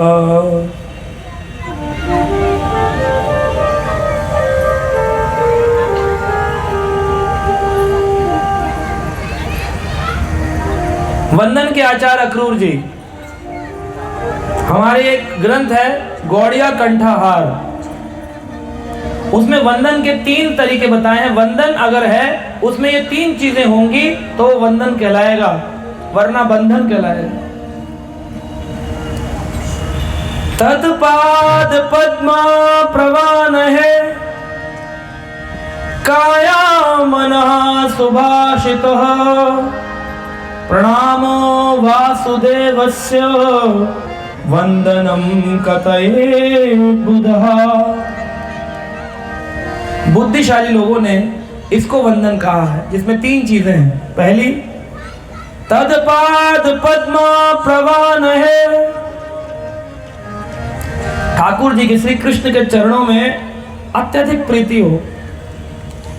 इतनी प्रीति भगवान के चरणों में कि हर पल भगवान के वो सुंदर चरण चिन्ह दर्शन करने जाओ तो भगवान के चरणों से ध्यान ना हटे, केवल उनके चरणों पर ध्यान। त्रिभंग ललितम रूप में भगवान श्याम सुंदर खड़े हैं, उनका वो रूप माधुरी, उस मुस्कान, उस छवि तक आपका मन ही ना जाए, आपके चरणों में आसक्ति हो जाए। तो पहली चीज है भगवान के चरणों में पूर्ण रूप से आसक्त। तदपाद पद्मा प्रवान है, आपका मन सदा ठाकुर जी के चरणों में रहे, ये पहला वंदन का नियम। दूसरा, काया मना सुभाषितः, आपने BMW लेकर मंदिर जाना है। आप कहेंगे हमारे पास तो स्कूटर है, बाइक है, गाड़ी छोटी है, BMW नहीं है। भगवान को BMW चाहिए। B से बॉडी, M से माइंड और W से वर्ड्स। Body mind words. काया मनः सुभाषितः, मनसा वाचा कर्मणा, जो भी कहें मन लगाकर ठाकुर जी का भजन करें। आप बाजार जाते हो, खड़े होते हो, पैदल चलते हो, डॉक्टर के पास जाते हो, खड़े होते हो, लड़की के लड़के की रिश्तेदार की शादी हो, उसमें चाची जी, ताई जी, मौसी जी को खड़ा किया जाता है। लेकिन जब भगवान का कीर्तन होता है तो आप कहते हो गद्दी नहीं छोड़ेंगे, पता नहीं कौन मेरी गद्दी छीन लेगा। इससे पता चलता है आपको अभी ठाकुर जी समझ में नहीं आए हैं। प्रधानमंत्री आएगा, अपने आप सब खड़े हो जाओगे। पुलिस ऑफिसर आएगा, आप खड़े हो जाओगे। अखिल ब्रह्मांड नायक प्रधानमंत्री आए लेकिन आपके पैर खड़े नहीं होते, इसका मतलब अभी भगवान समझ में आया नहीं। भगवान समझ में आएगा फिर रुका नहीं जाता है। काया मनः सुभाषित, मनसा वाचक कर्मणा बंधन होना चाहिए। और तीसरा प्रणामो वासुदेवस्य, केवल भगवान कृष्ण का होकर के और ऐसी अवस्था में जैसे अर्जुन था कि मैं अपने परिवार के लोगों को मारना भी नहीं चाहता हूं प्रभु, और ये युद्ध के लिए आतुर है, मैं क्या करूं। कार्पण्य दोषो उपहत स्वभाव प्रच्छामि त्वाम धर्म समूढ़ चेता, मैं आपसे धर्म के नियम सीखना चाहता हूं कृष्ण। यद निश्चितम ब्रूहि तन्मे शिष्यस्तहं साधिमाम त्वं प्रपन्नम, प्रपन्नम मतलब होता है शरणागति। कृष्ण मैं आपकी शरण में आया हूं, आपका शिष्य बन के आया हूं। शिष्यस्तहं साधिमाम त्वं प्रपन्नम, मैं आपका डिवोटी भक्त बनकर आया हूं कृष्ण, अब आप मुझे शिक्षा दीजिए। त्वं प्रपन्नम, जब तक आपका संबंध भगवान से स्थापित नहीं होगा ये संसार की माया बंद होने वाली नहीं है। हम शारीरिक मोशन तो करते हैं, क्या करते हैं, भगवान के आगे अगरबत्ती दिया, थोड़ा बहुत पूजा पाठ व्रत उपासना लक्ष्मी व्रत सब कर लेंगे, मोशन तो करते हैं, लेकिन इमोशन के बिना मोशन करते हैं। किसके बिना, इमोशनलेस मोशन, इमोशन नहीं है, इमोशन के बिना मोशन। वृंदावन में ये लड्डू गोपाल जी थे, एक दादी बूढ़ी स्त्री ठाकुर जी की सेवा करती थी, और उनकी बहू और बेटा बोलते थे हमारी माँ तो पागल है, लड्डू गोपाल ले आई है, राधा कृष्ण ले आई है, इन्हीं को कहती मेरा परिवार है, बाकी दुनिया जाए जहां जाना है, ये परिवार मेरा है। तो एक दिन उसको बहुत बुखार था, 102 टेम्परेचर, तो बूढ़ी स्त्री थी 70 साल की, उठा नहीं गया। उस वृद्ध महिला ने अपनी बहू से कहा क्या तुम जाकर के मेरे इस गोपाल जी को थोड़ा स्नान करा दोगी, वस्त्र पहना दोगी। बहू रानी गई और जाकर के गोपाल जी का विग्रह सेवा कर रही थी। तुरंत ही वो लड्डू गोपाल जी उसके हाथ से स्लिप हो, अब गिरे वो, एक सीढ़ी 2 सीढ़ी मंदिर में थी, ढम ढम ढम आवाज आई। आवाज आई तो दादी जो थी बूढ़ी स्त्री वो दौड़ी दौड़ी आई, क्या हो गया, क्या हो गया, मेरे गोपाल जी को क्या हो गया, किसने क्या कर दिया मेरे गोपाल जी को, कहाँ गए, कहाँ गए।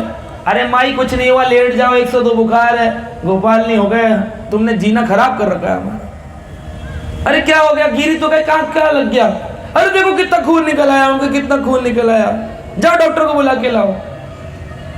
तो वो बेटा बोला हद्दी हो गई इनके पागलपन की, इनको ठाकुर जी में भगवान, इनको इंसान दिखाई दे रहा है, अरे इनके ये कोई जीव है, ये तो निर्जीव है, ये तो पत्थर है, पीतल है। बोली जा रहा है कि नहीं जा रहा है अपने बेटे से, मैं अभी आत्महत्या कर लूंगी, जल्दी से जा मेरे गोपाल जी के डॉक्टर को लेके।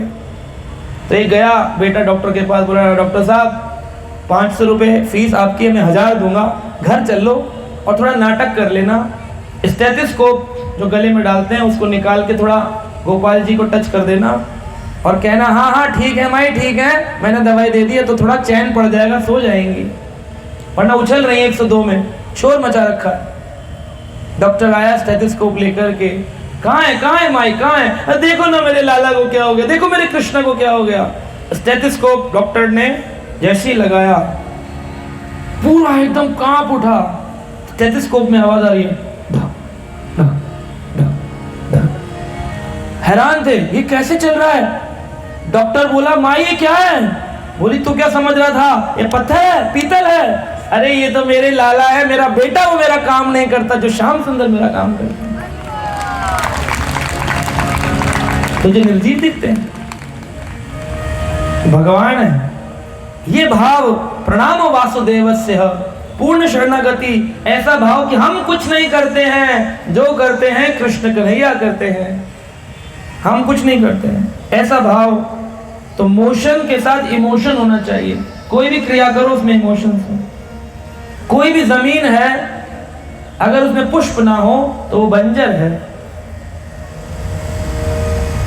और इसी प्रकार से हमारा जीवन अगर उसमें कृष्ण नहीं है तो मनुष्य का जीवन बंजर भूमि के समान है, जिसमें कभी खुशी नहीं आ सकती। खुशी लाना चाहते हो तो केवल एक तरीका है, हरे कृष्णा कृष्ण कृष्ण हरे हरे, हरे राम राम राम हरे हरे। श्रील प्रभुपाद जी इस्कॉन के संस्थापक आचार्य इलाहाबाद में फार्मेसी खोली, फ्लॉप हो गई। बंबई में फैक्ट्री लगाई, जल गई। कलकत्ता में बिजनेस खोला, बंद हो गया। बार बार उनके प्रयास विफल हो रहे थे। उनकी उम्र 70 साल की हो गई, लेकिन वो अपने गुरु की इच्छा विदेश जाने का काम नहीं कर पाए। श्रील प्रभुपाद कहते हैं जब दुनिया आपका साथ ना दे तो तुम ही एकला चलो रे, आप अकेले चलो अपने गुरु को और कृष्ण का स्मरण करके। जब दुनिया के सारे रास्ते बंद हो जाएंगे तो कृष्ण ऐसा अद्भुत द्वार खोलेंगे कि सारी दुनिया उस द्वार पर आपका दर्शन करने आएगी। सारे बंद हो जाए। कहते हैं ए प्लान है तो एक बी प्लान होना चाहिए। लोग बोलते हैं आजकल की भाषा में एक बी प्लान होना चाहिए, बैकअप प्लान। ए प्लान के साथ बी प्लान। प्रभुपाद जी ने ए बी और सी प्लान भी रखा है, वो फ्लॉप हो गया। तब प्रभुपाद जी ने कहा कि केवल एक ही प्लान काम आता है, और वो है कौन सा? के प्लान, कृष्ण प्लान। श्रील प्रभुपाद अपने एक प्रवचन में कहते हैं हमारा तुम्हारा कहने से नहीं चलता, कृष्ण जो चाहते हैं वही होता है। हमारा प्लान नहीं चलता, कृष्ण का प्लान चलता है। प्रभुपाद जी फिर क्यों इतनी चिंता करना? अगर आप ये नहीं जानते कि भगवान की प्रार्थना में क्या बोला जाए तो उसमें 4 लोगों से ऐसी शिक्षा लेनी चाहिए, वंदन कैसे किया जाए। कभी कभी अकेले में बैठो, थोड़ा सा समय निकाल के भगवान के पास भी बैठो। जैसे बहन के पास बैठते हो, भाई के पास बैठते हो, रिश्तेदारों में बैठते हो, सहेली के पास बैठते हो, चुगलखोरी करने वालों के पास बैठते हो, दुकान में बैठते हो, डॉक्टर के पास बैठते हो। कभी भगवान के पास भी थोड़ी देर बैठना चाहिए, अकेले, बिना बोले किसी से। और थोड़ा पीछे घूमना चाहिए अपने जीवन में मन से, और विचार करना चाहिए कि जितना आपने दिया ना प्रभु, इतना तो आपने किसी को नहीं दिया। और फिर बोलना चाहिए सांस लंबी लेकर धन्यवाद। फिर देखिए कैसी आनंद आएगा, ठंडी हवा आएगी अंदर एकदम। कुंती माता ने यही किया, पूरा जीवन कृष्ण जो थे उनके साथ रहे, पांडवों की रक्षा करी, साथ साथ चले। और जब पांडव विजयी हो गए तो आज उनको छोड़ करके कुंती माता को जा रहे। तो कुंती माता से बोलते हैं बुआ कुछ चाहिए? तो लंबी सांस भर के सोचती हैं, कृष्ण अब जा रहे हो, जब आप थे तो कितना आनंद था। कहा माई आनंद कहाँ था?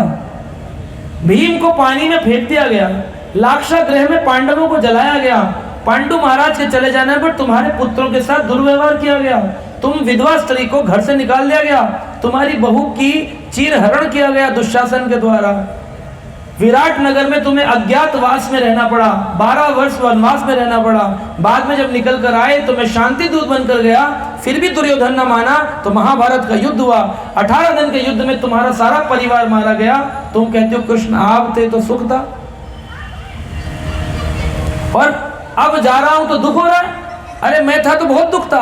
बोले नहीं, ये सारे दुख बहुत छोटे दुख हैं, सबसे बड़ा दुख है कृष्ण तुम्हारा हमारे जीवन से चले जाना। तो बोले चाहती क्या हो बुआ? मांगो, वरदान मांगो। तो कुंती महारानी अपनी वंदना करती है, विपदा संतु तु शाश्वत तत्र तत्र जगतपते, विपदा संतु तु शाश्वत तत्र तत्र जगद्गुरो, भवतो दर्शनम यत्स्याया आपुना भव दर्शनम।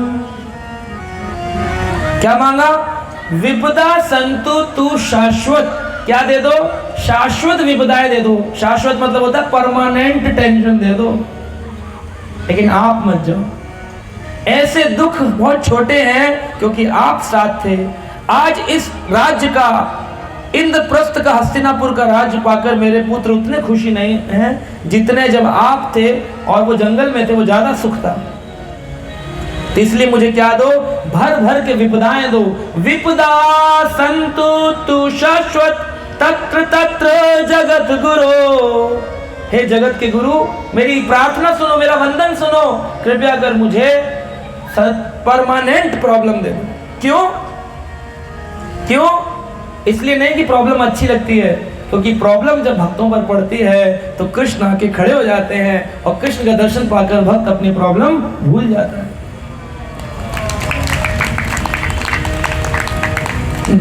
कहते हैं उस सुख का क्या फायदा जिसमें हरि चले जाए।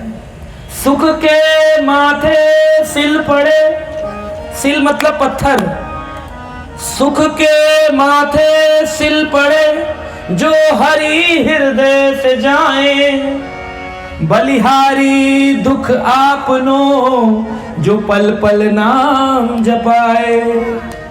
वो कितना अच्छा दुख है जिसमें हम हाथ में माला ले लेते हैं, कहते हैं बड़ा दिक्कत है, घर में किसी को कैंसर है, किसी को बीमारी है, हमारी टांग टूट गई है, नौकरी छूट गई है, कोई दिक्कत नहीं है। बलिहारी दुख आपनो जो पल पल नाम जपाए, वो बहुत अच्छा है।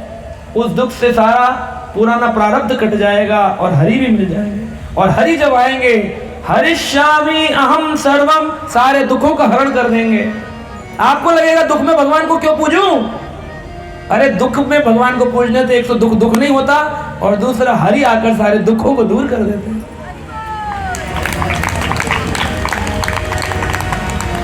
तो कुंती माता ने कहा थोड़ा पीछे मुड़कर देखो और धन्यवाद बोलो।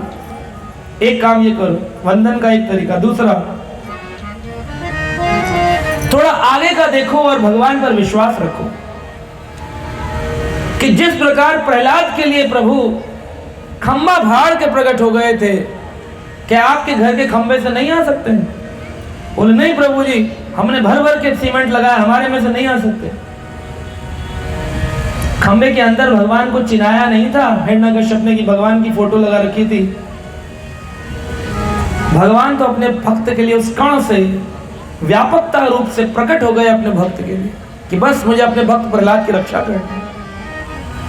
प्रहलाद ने मांगा, भगवान कहते हैं हे प्रहलाद कुछ मांगो, आज तुमने इतने कष्ट पाए, मुझे नरसिंह रूप लेकर के इस हिरण्यकश्यप का वध करना पड़ा, मांगो।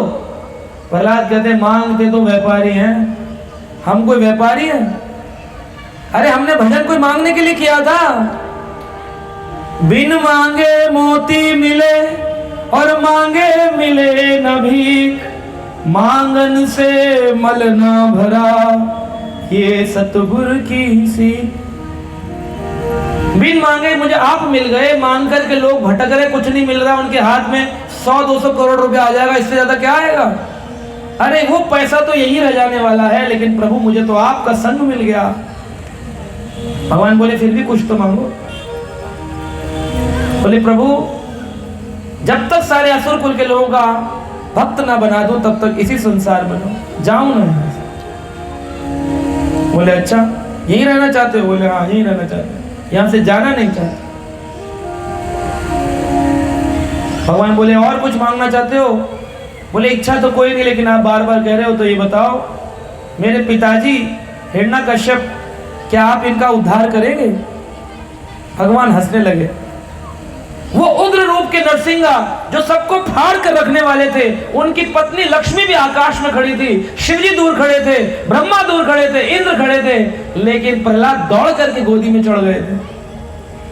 देवताओं ने पूछा प्रहलाद तुमको इस उग्र रूप नरसिंह रूप से डर नहीं लगता? बोले शेर जो होता है ना, उससे पूरे वन के पशु डरते हैं, लेकिन शेर का बच्चा शेर से नहीं डरता। हम तो शेर के बच्चे हैं, विष्णु के बच्चे हैं, हम क्यों डरेंगे? और जैसे जाकर गोदी में बैठे, भगवान नरसिंह ने प्रहलाद को चाटना प्रारंभ कर दिया। बोले तूने कितने कष्ट सहे हैं मेरे लिए, बोल क्या चाहिए? कुछ नहीं मांगा, वंदन किया भगवान का कि मेरे पिता का उद्धार करो। भगवान कहते हैं तेरे जैसा पुत्र जिस घर में हो, त्रिसप्तभी पिता पूतः, उस घर की 21 पीढ़ियां तर जाती है। तो अपने पिता की बात कर रहा, तेरा पिता तो स्वर्ग चला गया, चिंता मत कर। 21 पीढ़ी एक भजन करने वाला हो जाए खाली, सारे देवता, सारे पितृ, सारे पूर्वज माला बना करके उसके ऊपर पुष्प फेंकते हैं। अरे देखो देखो, एक हो गया हरि नाम करने वाला, अभी तक बेचारा घंटे घुमा रहा था मंदिर में, ऐसे ही टाइम पास कर रहा था, असली भजन करने वाला एक हो गया, अब हम मुक्त हो जाएंगे इस नरक से। बड़े खुश होते हैं पूर्वज, उनका श्राद्ध है सबसे बड़ा, उनके लिए भजन करना। हरे कृष्णा कृष्ण कृष्ण हरे हरे, हरे राम राम राम। तीसरा तरीका है अपने अंदर देखना। जब कभी बैठो तो एक तो पीछे देखना, एक आगे देखना, एक थोड़ा अपने अंदर देखना, जैसे ध्रुव ने अपने अंदर देखा। जब धुतकार दिया गया संसार से, उत्तानपाद की गोदी से, तो अपने अंदर हृदय में अकेले बालक ने जंगल मधुवन में खड़े होकर ऐसा भजन किया, ऐसा भजन किया।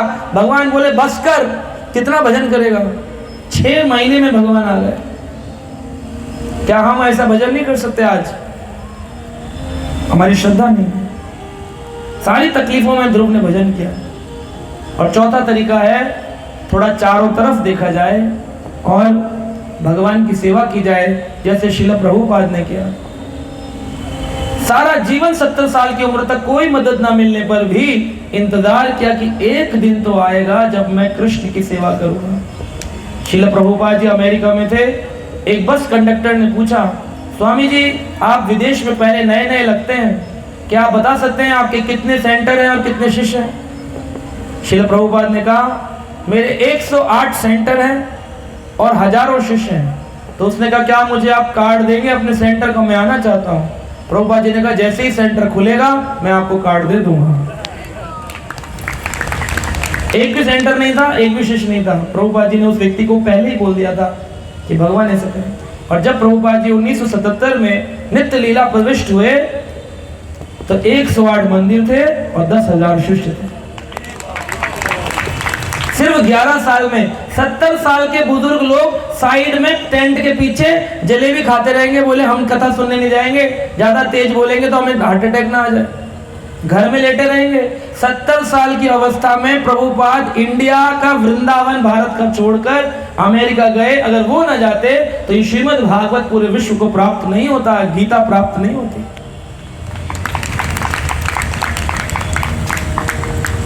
भगवान का वंदन करा बहुत लोगों ने। इंद्र ने भगवान का वंदन किया ग्लानि की भावना से भरकर। भगवान से जब वंदन करूं, भगवान का चिंतन करूं तो अपने को पतित बताना चाहिए, अपनी गलतियां बतानी चाहिए। अक्रूर जी महाराज प्रार्थना करते हैं, वंदन के आचार हैं। क्यों करते हैं? अक्रूर जी वृष्णि वंश में आते हैं और भगवान कृष्ण के काका हैं, चाचा। मैंने अभी बताया था आपको परिवार का रिश्ता पूरा क्या है। उनके चाचा लगते हैं, पिताजी की साइड से, वासुदेव जी की साइड से वृष्णि वंशी है। कृष्ण बलराम को नंदगांव से बुलाने के लिए और ग्वालिया पेड़ हाथी से मरवाने के लिए और उनसे बच जाएं तो शल तौशल चारुण और मुष्टिक से मरवाने के लिए मल युद्ध का आयोजन किया। कंस ने कहा मेरा सोने का बड़ा रथ गोल्ड का बना हुआ लेके जाओ, गांव के बच्चे हैं, सोने का रथ देखकर तुरंत बैठ जाएंगे। कृष्ण को जरूरत है सोने के रथ की, लेकिन कंस की बुद्धि, कुछ पूर्व जन्म का काल नेमी आज कंस बनकर आया है और भगवान को नंदगांव से मथुरा बुलाकर मार देना चाहता। सारे असुर मार देने पर सोचा अब मैं मारूंगा इसको। अक्रूर जी को सुबह सुबह बुलाया और कहा कि अक्रूर जी एकादशी का दिन था और एकादशी के दिन उनको कहा आप जाइए। सुबह 5 बजे अक्रूर जी स्वर्ण रथ लेकर निकल गए। अक्रूर जी मन में बड़े दुखी थे, लगातार मन में उनके चिंतन चल रहा था, वंदन चल रहा था कृष्ण का। और कृष्ण को लेने के लिए जब पहुंचे संध्या काल हो गई थी। सारे गांव के गोपियां बच्चे देखकर हैरान थे, पहली बार ये रथ हमारे नंद गांव में आया, इतने बड़े बड़े घोड़े देखकर हैरान थे, खेल रहे। कृष्ण बलराम भी गौचरण से आ रहे थे। उनको देखते ही उनके चरणों को देखा, कृष्ण बलराम को भी नहीं देखा, उनके चरण चिन्ह को देखते ही अक्रूर जी रथ से दंडवत किया। सोचो क्या लंबी फ्लाइट ली होगी। अक्रूर जी रथ से कूदे, दंडवत प्रणाम किया। किसको? कृष्ण बलराम को नहीं, उनके चरण चिन्हों को। बोले देखो चरण चिन्ह मिल गए कृष्ण बलराम के। लगातार चिंतन करते गए, पूरी एकादशी की संध्या हो गई थी कृष्ण के चरणों का चिंतन करते। कृष्ण बलराम बोले काका कैसे आना हुआ नंदगांव में? बोले बस कंस ने बुलावा भेजा है, तुमको बुलवाया है। ठीक है चलेंगे, पिताजी से तो मिल लीजिए। पूरी रात अक्रूर जी सोए नहीं, पूरी रात बातों में निकाल दी, ये हुआ वो हुआ।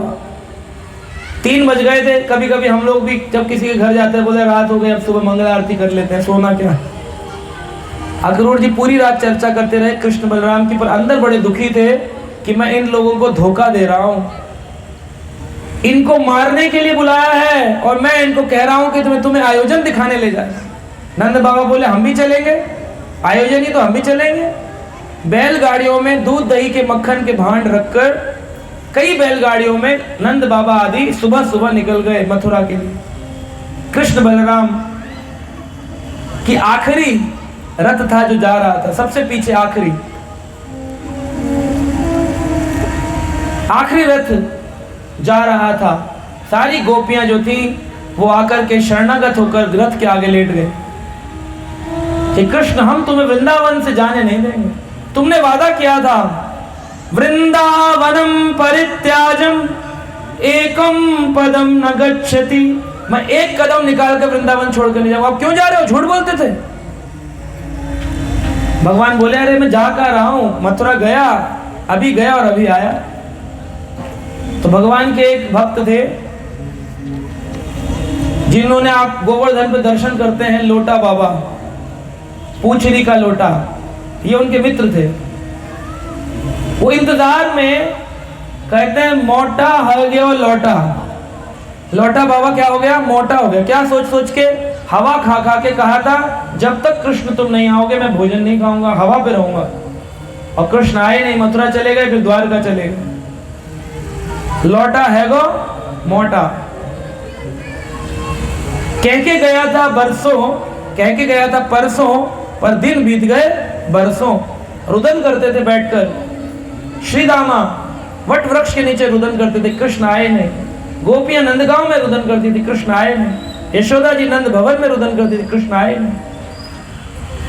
उधर अक्रूर जी को चिंता थी, अक्रूर जी चिंता में रहते थे कि मैं इनके साथ धोखा कर रहा हूं। आज भी वृंदावन में वो स्थान है अक्रूर घाट। उस अक्रूर घाट पे यमुना जी के किनारे एक रथ था।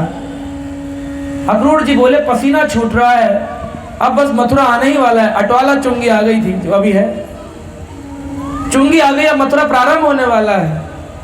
कृष्ण बलराम ने कहा तुम्हारे चेहरे पे बड़ी घबराहट है काका। बोले थोड़ा स्नान कर लूं? बोले हाँ स्नान कर लो, वही ठीक है तुम्हारे लिए। अक्रूर जी स्नान करने गए। सुत गोस्वामी कहते हैं कश्चितः बुद्धा स्वास्ति अनमीवास्ते शफलक पुत्रो भगवत प्रपन्नः यह कृष्ण पादंकित मार्ग पसांसुषु अचेष्टः प्रेम विभिन्न धैर्य कश्चिता बुत्स्वस्ति अमीव अस्ते शफलक पुत्रो। शफलक पुत्र कौन? अक्रूर। इनके पिता का नाम है शफलक। शफलक पुत्रो भगवत प्रपन्नम, भगवान की शरण में थे, बड़े भगवान के भक्त थे, लेकिन घबरा रहे थे। तो भक्त को घबराना नहीं चाहिए। अक्रूर जी स्नान करने गए, पानी में जैसे ही डुबकी मारी, क्या देखते हैं? एक लंबे से शेषनाग पर भगवान विष्णु लेटे हैं, लेकिन विष्णु का चेहरा कृष्ण जैसा है और शेषनाग का चेहरा बलराम जैसा है। तो कहते हैं ये मुझे क्या हो रहा है? तो आंखें बंद करके फिर बाहर निकले तो देखा रथ पर कृष्ण बलराम मुस्कुरा रहे हैं। फिर अंदर गए पानी में तो फिर शेषनाग में बलराम और विष्णु में कृष्ण। फिर बाहर आए तो कृष्ण बलराम मुस्कुरा रहे हैं। समझ में नहीं आता अंदर है कि बाहर है, बाहिर कि अंदर। अंदर विष्णु बाहिर विष्णु, यतो यतो जामी ततो विष्णु, हर जगह विष्णु विष्णु। समझ नहीं आ रहा। फिर धीरे धीरे भक्त थे समझ गए कि कृष्ण बलराम कोई साधारण नहीं है, ये सच में ये नारायण तत्व ही है, ये कोई साधारण नहीं है, यही है आदि पुरुष गोविंद। प्रसन्न हो गए। या कृष्ण पादंकित मार्ग पुसंशु, धूल में लेटे हुए लपटे हुए थे, आए गीले थे, लेकिन आकर के क्या किए, कृष्ण बलराम की इस ऐश्वर्य लीला को देखकर दंडवत कर दिए। या कृष्ण पादंकित मार्ग पसंशु, पसंशु का मतलब है धूल में, पूरा पाउडर लगा लिया, मिट्टी में लेट गए, पूरा नहा के आए थे अभी। और क्या देखा, अचेष्टिया प्रेम विभिन्न धैर्य, उनका जो अंदर प्रेम छुपा हुआ था ना वो फूट पड़ा। बोले गले लगाया, अब मजा आएगा, मेरे प्रभु कृष्ण जाएंगे मथुरा में, अब होगा मजा, ये मर के नहीं आएंगे, मार के आएंगे कृष्ण को। पूर्ण विश्वास हो गया, खुश हो गए। आए तो यहां पर अक्रूर जी की स्तुति में अक्रूर जी कहते हैं, बोलिए हमारे साथ में, अक्रूर की स्तुति, वंदन की आचार्य हैं, क्या वंदन किया उन्होंने। नमस्ते वासुदेवाय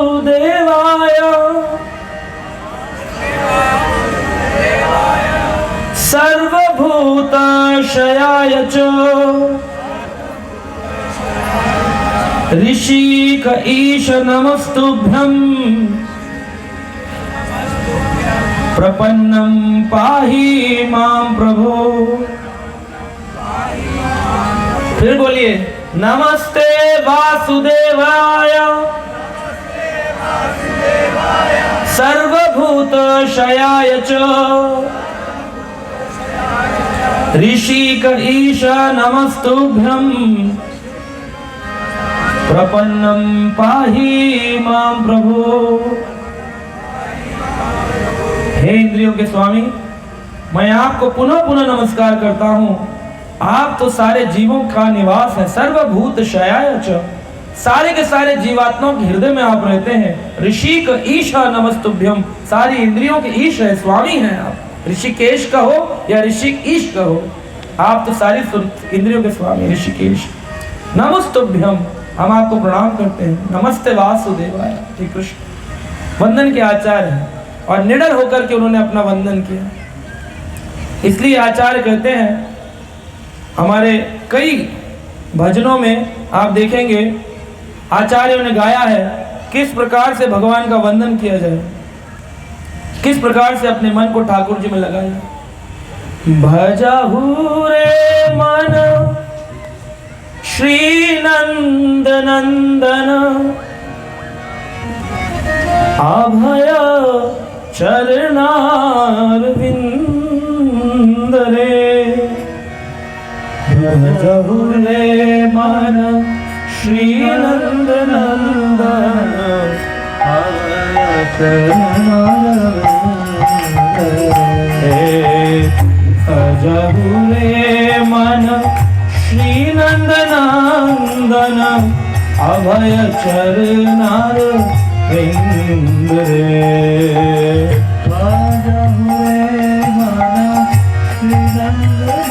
अपने मन को भगवान के चरणों में लगाओ, पाद सेवन अर्चन वंदन।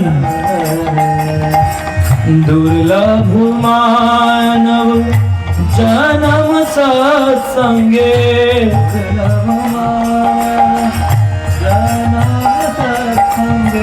तरहि ए भव सिंधु रे।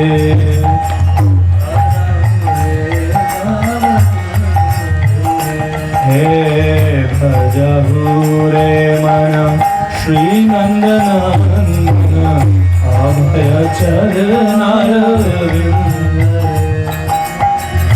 शीत आतप वात वरीशन, शीत आतप वात वरीशन, ए दिन यामिनी जागिरे।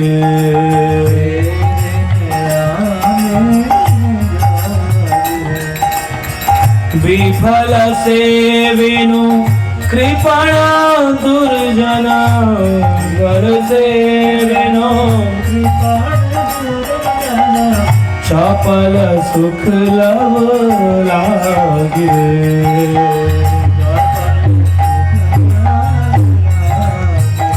हे भजहु रे मन श्री नंदन अभय चरणाल रे भजहु रे मन नंदन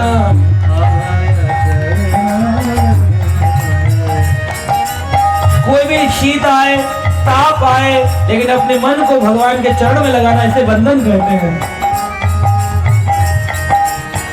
ऐ धन यौवन पुत्र परिजन ऐ धन यौवन पुत्र परिजन एत के आछे पर कीर्ति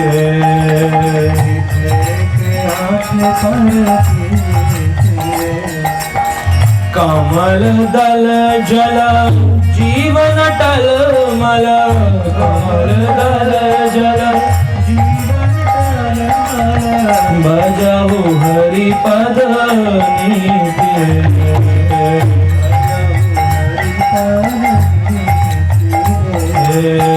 भजहु रे मन श्री नंदन अभय चरणाल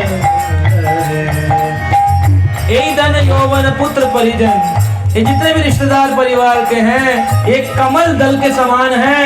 जैसे कमल के पुष्प पर एक पानी की बूंद कब टलमल करके गिर जाएगी। जीवन छोटा सा है, संसार में मत लगाओ, मन को ठाकुर जी के चरणों में लगाओ, वंदन करो। कैसे करो?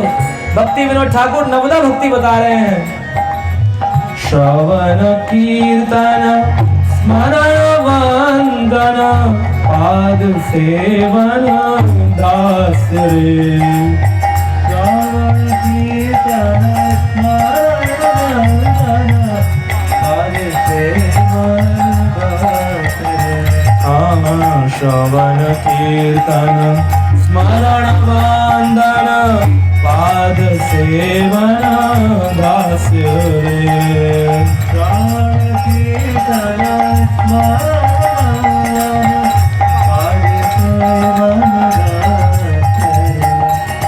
पूजन सखी जन आत्मनिवेदन पूजन सखी जन आत्मनिवेदन पूजन सखी जन आत्मनिवेदन पूजन सखी जन आत्मनिवेदन गोविंद दास अभिलाष रे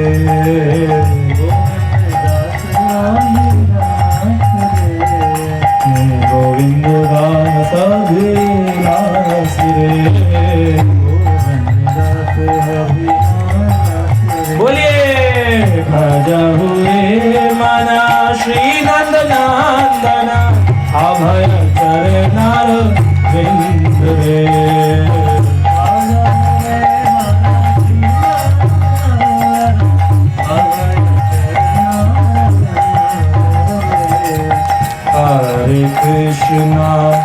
हरे कृष्णा कृष्णा कृष्णा हरे हरे हरे राम राम राम हरे हरे हरे कृष्णा कृष्णा हरे राम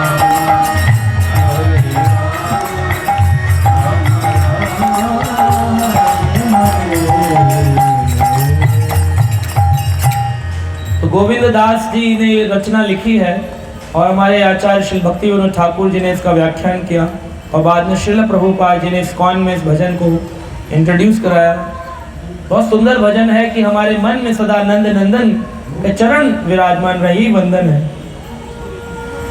अक्रूर जी जब द्वारका में रहा करते थे और भगवान श्री कृष्ण महाभारत का युद्ध समाप्त कर पांडवों को विजयी बना के द्वारका आए तो आता है कि अक्रूर जी को जब पता चला कि कृष्ण महाभारत का युद्ध जिताकर वापस द्वारका आ रहे हैं, अक्रूर जी ने खाना पीना छोड़ दिया, लेटना छोड़ दिया। यहाँ पर लोग खाने पीने और लेटने में अपना जीवन गुजार रहे हैं।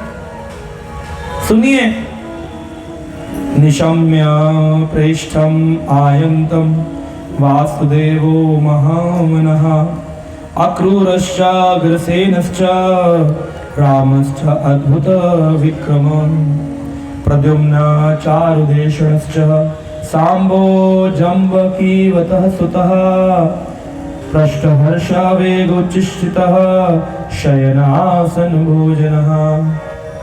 श्रीमद् भागवतम पहला स्कंद 11 अध्याय 16 नंबर श्लोक। श्रील प्रभुपाद जी बताते हैं, निशम्य प्रेष्ठम आयंतम। निशम्य मतलब कि खाली ये सुना, निशम्य प्रेष्ठम, मेरे प्रिय भगवान आ रहे हैं, आयंतम वासुदेवो महामनः, मेरे मन में रहने वाले वासुदेव द्वारिका नगरी वापस आ रहे हैं। द्वारिका में बधाइयां गाई जा रही हैं। कौन कौन खुश हुआ? अक्रूरश्च, सबसे पहले अक्रूर, अग्रसेनश्च, अग्रसेन जी, उग्रसेन प्रसन्न हो रहे हैं। कंस के जो पिता उग्रसेन है, उग्रसेन जी भी द्वारका में वास करते हैं। अक्रूरश्च उग्रसेनश्च रामश्च अद्भुत विक्रम। राम यानी बलराम, जो शौर्यवान है, बलशाली है, गदाधारी है, मूसलधारी है, वो भी बड़े प्रसन्न है, क्योंकि वो महाभारत के युद्ध में गए नहीं थे, तो इसलिए कृष्ण का आगमन हो रहा है, वो भी प्रसन्न है। प्रद्युम्नश्च चारुदेशनश्च, चारुदेशन रुक्मणी और कृष्ण के एक और पुत्र थे, 10 पुत्र थे, प्रद्युम्न थे, और उनमें से एक थे चारुदेशन, वो भी प्रसन्न है, प्रद्युम्न भी प्रसन्न है। सांबो जाम्बती सुतः, जाम्बती के पुत्र सांब, वो भी बड़े खुश हैं, भगवान आ रहे हैं। प्रिय हर्ष वेग उच्चस्ति, इतना वेग है, इतने प्रसन्न है, अत्यंत प्रसन्न है। प्रिय हर्ष शब्द का मतलब है, एक होता है हर्षित, एक है प्रिय हर्षित, यानी अत्यंत खुशी की बात है। तो उस खुशी में आदमी क्या करता है? हम दिवाली में पार्टी बनाते हैं, लड्डू पेड़े खाते हैं, काजू की कतली खाते हैं, क्या खाते हैं, बहुत बर्फी बतीसा। लेकिन यहाँ क्या हुआ? शयन आसन भोजन, सोना, बैठना और खाना तीनों बंद हो गया। जब तक कृष्ण नहीं मिलेंगे तब तक अब ना खाएंगे, ना पिएंगे और ना ही सोएंगे। कर सकते हैं ऐसा? 7 दिन भागवत चलती है। गांव में जब भागवत हुआ करती थी, केले का पेड़ लगाकर एक गोबर से लीपकर आसन बनाते थे, उस पर व्यास को बिठाते थे और सारे लोग व्रत लेते थे कि घर वापस नहीं जाएंगे, 7 दिन तक अब इसी जगह सोएंगे। पंडाल में सोते थे, किनारे में अपना नहाना धोना किया, सुबह फिर कथा, शाम को फिर कथा, दोपहर में कीर्तन, शाम को संध्या आरती, सुबह मंगल आरती, 7 दिन का आयोजन होता था। ऐसे नहीं होता था कि घूम फिर के आए, 5 पे आ गए, कोई 6 पे आ गया, फिर ये भागवत सुनना थोड़ी है, तो फिर ऐसे ही बस क्या करें, कलयुग ऐसा हो गया। रथ पर बिठाकर लाते हैं व्यास को, ताली बजाते हुए। रथ पर नहीं लाते थे, राजा अपना रथ भेजता था, जाओ महान पंडित ज्ञानी को मेरे रथ पर बिठा के, जैसे अक्रूर जी को कंस ने अपना रथ देकर कृष्ण को बुलवाया, इसलिए रथ पर बिठाते हैं। ये कोई ड्रामा थोड़ी रथ पर बिठाना।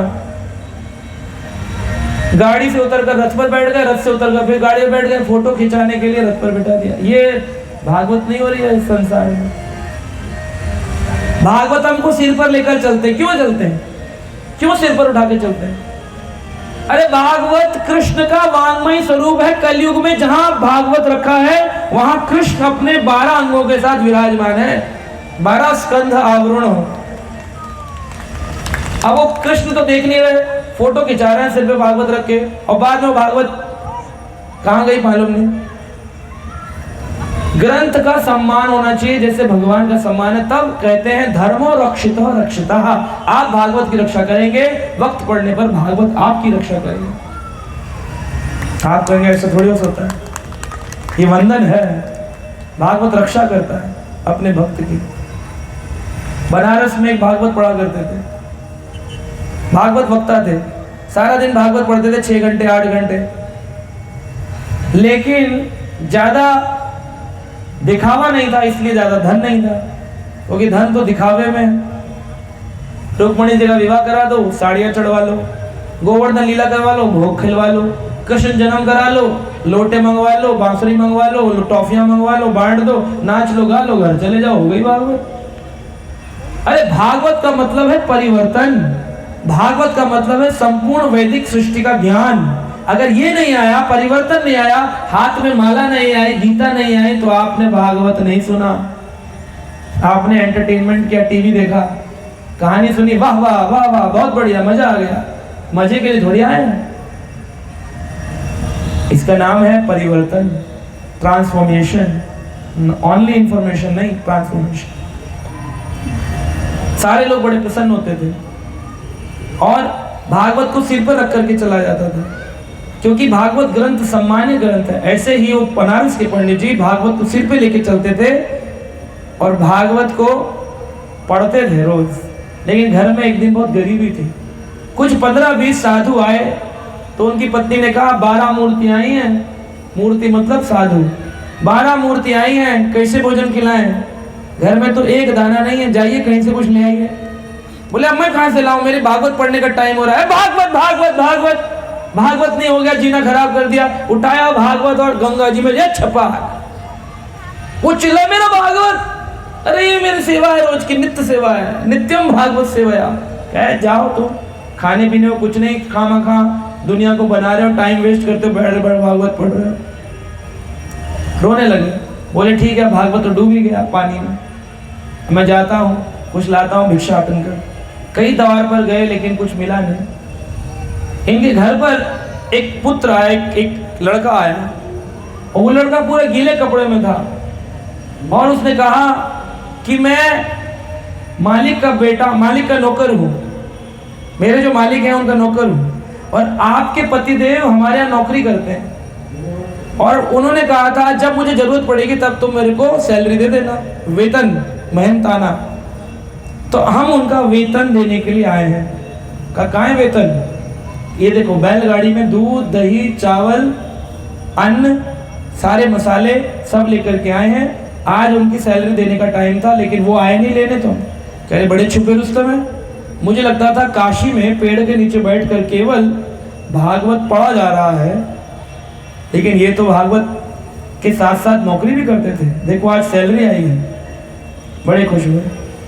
उन्होंने कहा ठीक है, तुरंत खाना पीना बनाया गया और उनको पकड़ा दिया गया कि चलो अब तुम खाना पीना खाओ। बना दिया, उस पुत्र को खिलाया। अब जब तक ये ब्राह्मण देव लौट कर आए, कहते हैं आज भी कुछ नहीं मिला। कह रहे अरे जाओ, आप बड़ा बनाते हो, कितना सुंदर आयोजन किया आपने, 12 की 12 मूर्ति भक्त प्रसन्न होकर के गए, बड़े प्रसन्न होकर गए 12 भक्त। इतना खाना था, आज भंडारा हुआ बढ़िया। आप छुपे रुस्तम में नौकरी करते थे, बताया नहीं। और मैं नौकरी कौन, क्या कह रही हो? कह रहे आप ही के मालिक का वो नौकर आया था, सेवक, बोला कि महाराज नौकरी करते हैं, वेतन लिया नहीं, बोले जब जरूरत पड़ेगी तो आज जरूरत पड़ी तो वेतन पहुंचाओ, तो हम पहुंचाने आए। तो फिर बोले फिर मैंने भोजन बनाया, उसको भी खिलाया, 12 भक्तों को भी खिलाया। तो भागे, बाहर निकल के आए, काशी के घाट पर ढूंढने, वो कहाँ है बालक, कौन था वो? पत्नी से तो कुछ बोले नहीं। देखा काशी के एक घाट पे, ये गंगा के इस पार थे, वो गंगा के उस पार था। देखा एक सीढ़ी के किनारे एक बच्चा बैठा है, गीला है पूरा। कहाँ यही होगा, सुनो। अरे तुम कौन हो, कहां से लाए तुम मेरे घर में भोजन, और क्यों दिया? मैंने तो कभी नौकरी नहीं करी, फिर वेतन क्यों दिया? चिल्लाए तो देखा धीरे धीरे उसके कपड़ों से पानी टपक रहा है और कपड़े सूख गए। और देखते देखते जितना जितना सूखता जा रहा था, उतना उतना वो बच्चा अदृश्य होता जा रहा था। पहले टांगे चली गई, थोड़ी देर बाद फिर ऊपर का कमर का भाग, फिर ऊपर हाथ, फिर कंधा, ग्रीवा, फिर मुखार बिंद भी गायब हो गया। ये नाव लेकर भागे, नाविक से बोले जल्दी चलो उस पार, पकड़ना है मुझे इसको, कौन है ये पता लगाना है। वहां जाकर जब देखते हैं तो सीढ़ी के किनारे श्रीमद् भागवत रखा हुआ था। ऐसा कौन सी चीज है जो भागवत पूरी नहीं कर सकती? लेकिन लोगों में बुद्धि की कमी है, इसलिए वो सोचते हैं हम करते हैं तो पैसा आता है तो घर चलता है। आप कमाओ, हम विरोधी नहीं है, लेकिन भागवत विस्मरण करके, भागवत बिना पढ़े, गीता बिना पढ़े, माला बिना किए, कृष्ण को विस्मरण करके कुछ नहीं मिलने वाला। ये संसार धोखेबाज था, धोखेबाज है और धोखेबाजी रहेगा। आपको मिलते रहेंगे, आप दुखी होते रहोगे, करके रोते रहोगे।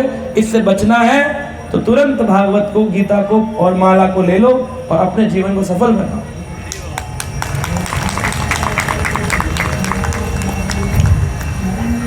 मीराबाई कहा करती थी,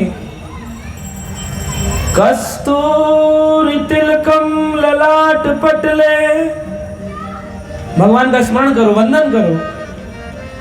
भगवान के माथे पे क्या है? कस्तूरी तिलक लगा है, ललाट पटले, इस ललाट के ऊपर कस्तूरी तिलकम ललाट पटले, वक्षस्थले कौस्तुभम, और वक्षस्थल पर कौस्तुभ मणि है। नासाग्रे वरमुक्तिकम, करतले वेणु कर कंकणम। नासाग्रे मुक्तिकम, नाक पर मोती लगा है।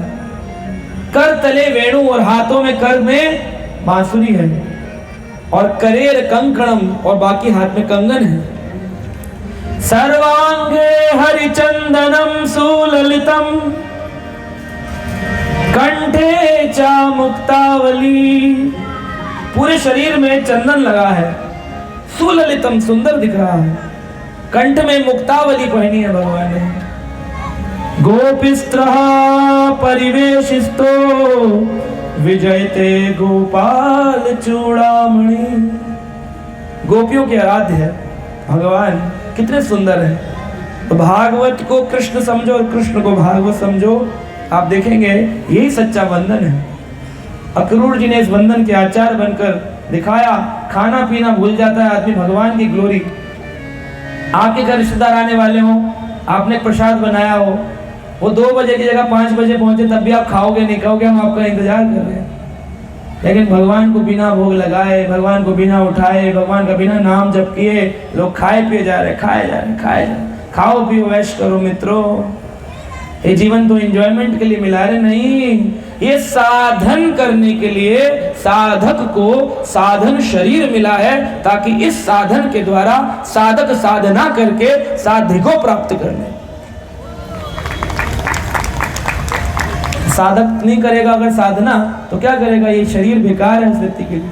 वो गाड़ी है जिसके चारों टायर पंचर है, पेट्रोल भरा नहीं है, तो कैसे वृंदावन जाएगी? वृंदावन जाने के लिए गाड़ी तैयार होनी चाहिए। शरीर स्वस्थ है, उस शरीर स्वस्थ शरीर से भगवान के धाम जा सकते हैं, भजन करके, साधन करके, बिना निंदा के, निष्कपट भाव से सरल भक्त जीते जी भगवान के धाम में प्रवेश कर जाएगा। आपको केवल भगवान के वंदन करना। और दूसरे आचार्य दास्यम, दास्यम के आचार्य हनुमान जी महाराज। बोलो हनुमान जी महाराज की। हनुमान जी दास के आचार्य हैं कि ऐसा दास बनो, भगवान का ऐसा दास बनो कि दुनिया देखती रह जाए। कृष्ण दास बिंदास, माया दास सदा उदास। कृष्ण के दास बनो, बिंदास बनो। माया के दास बनोगे, उदास रहोगे। तो ये जो दासत्व है, ये बड़ा विषय है। आज सुनाए या कल सुनाए?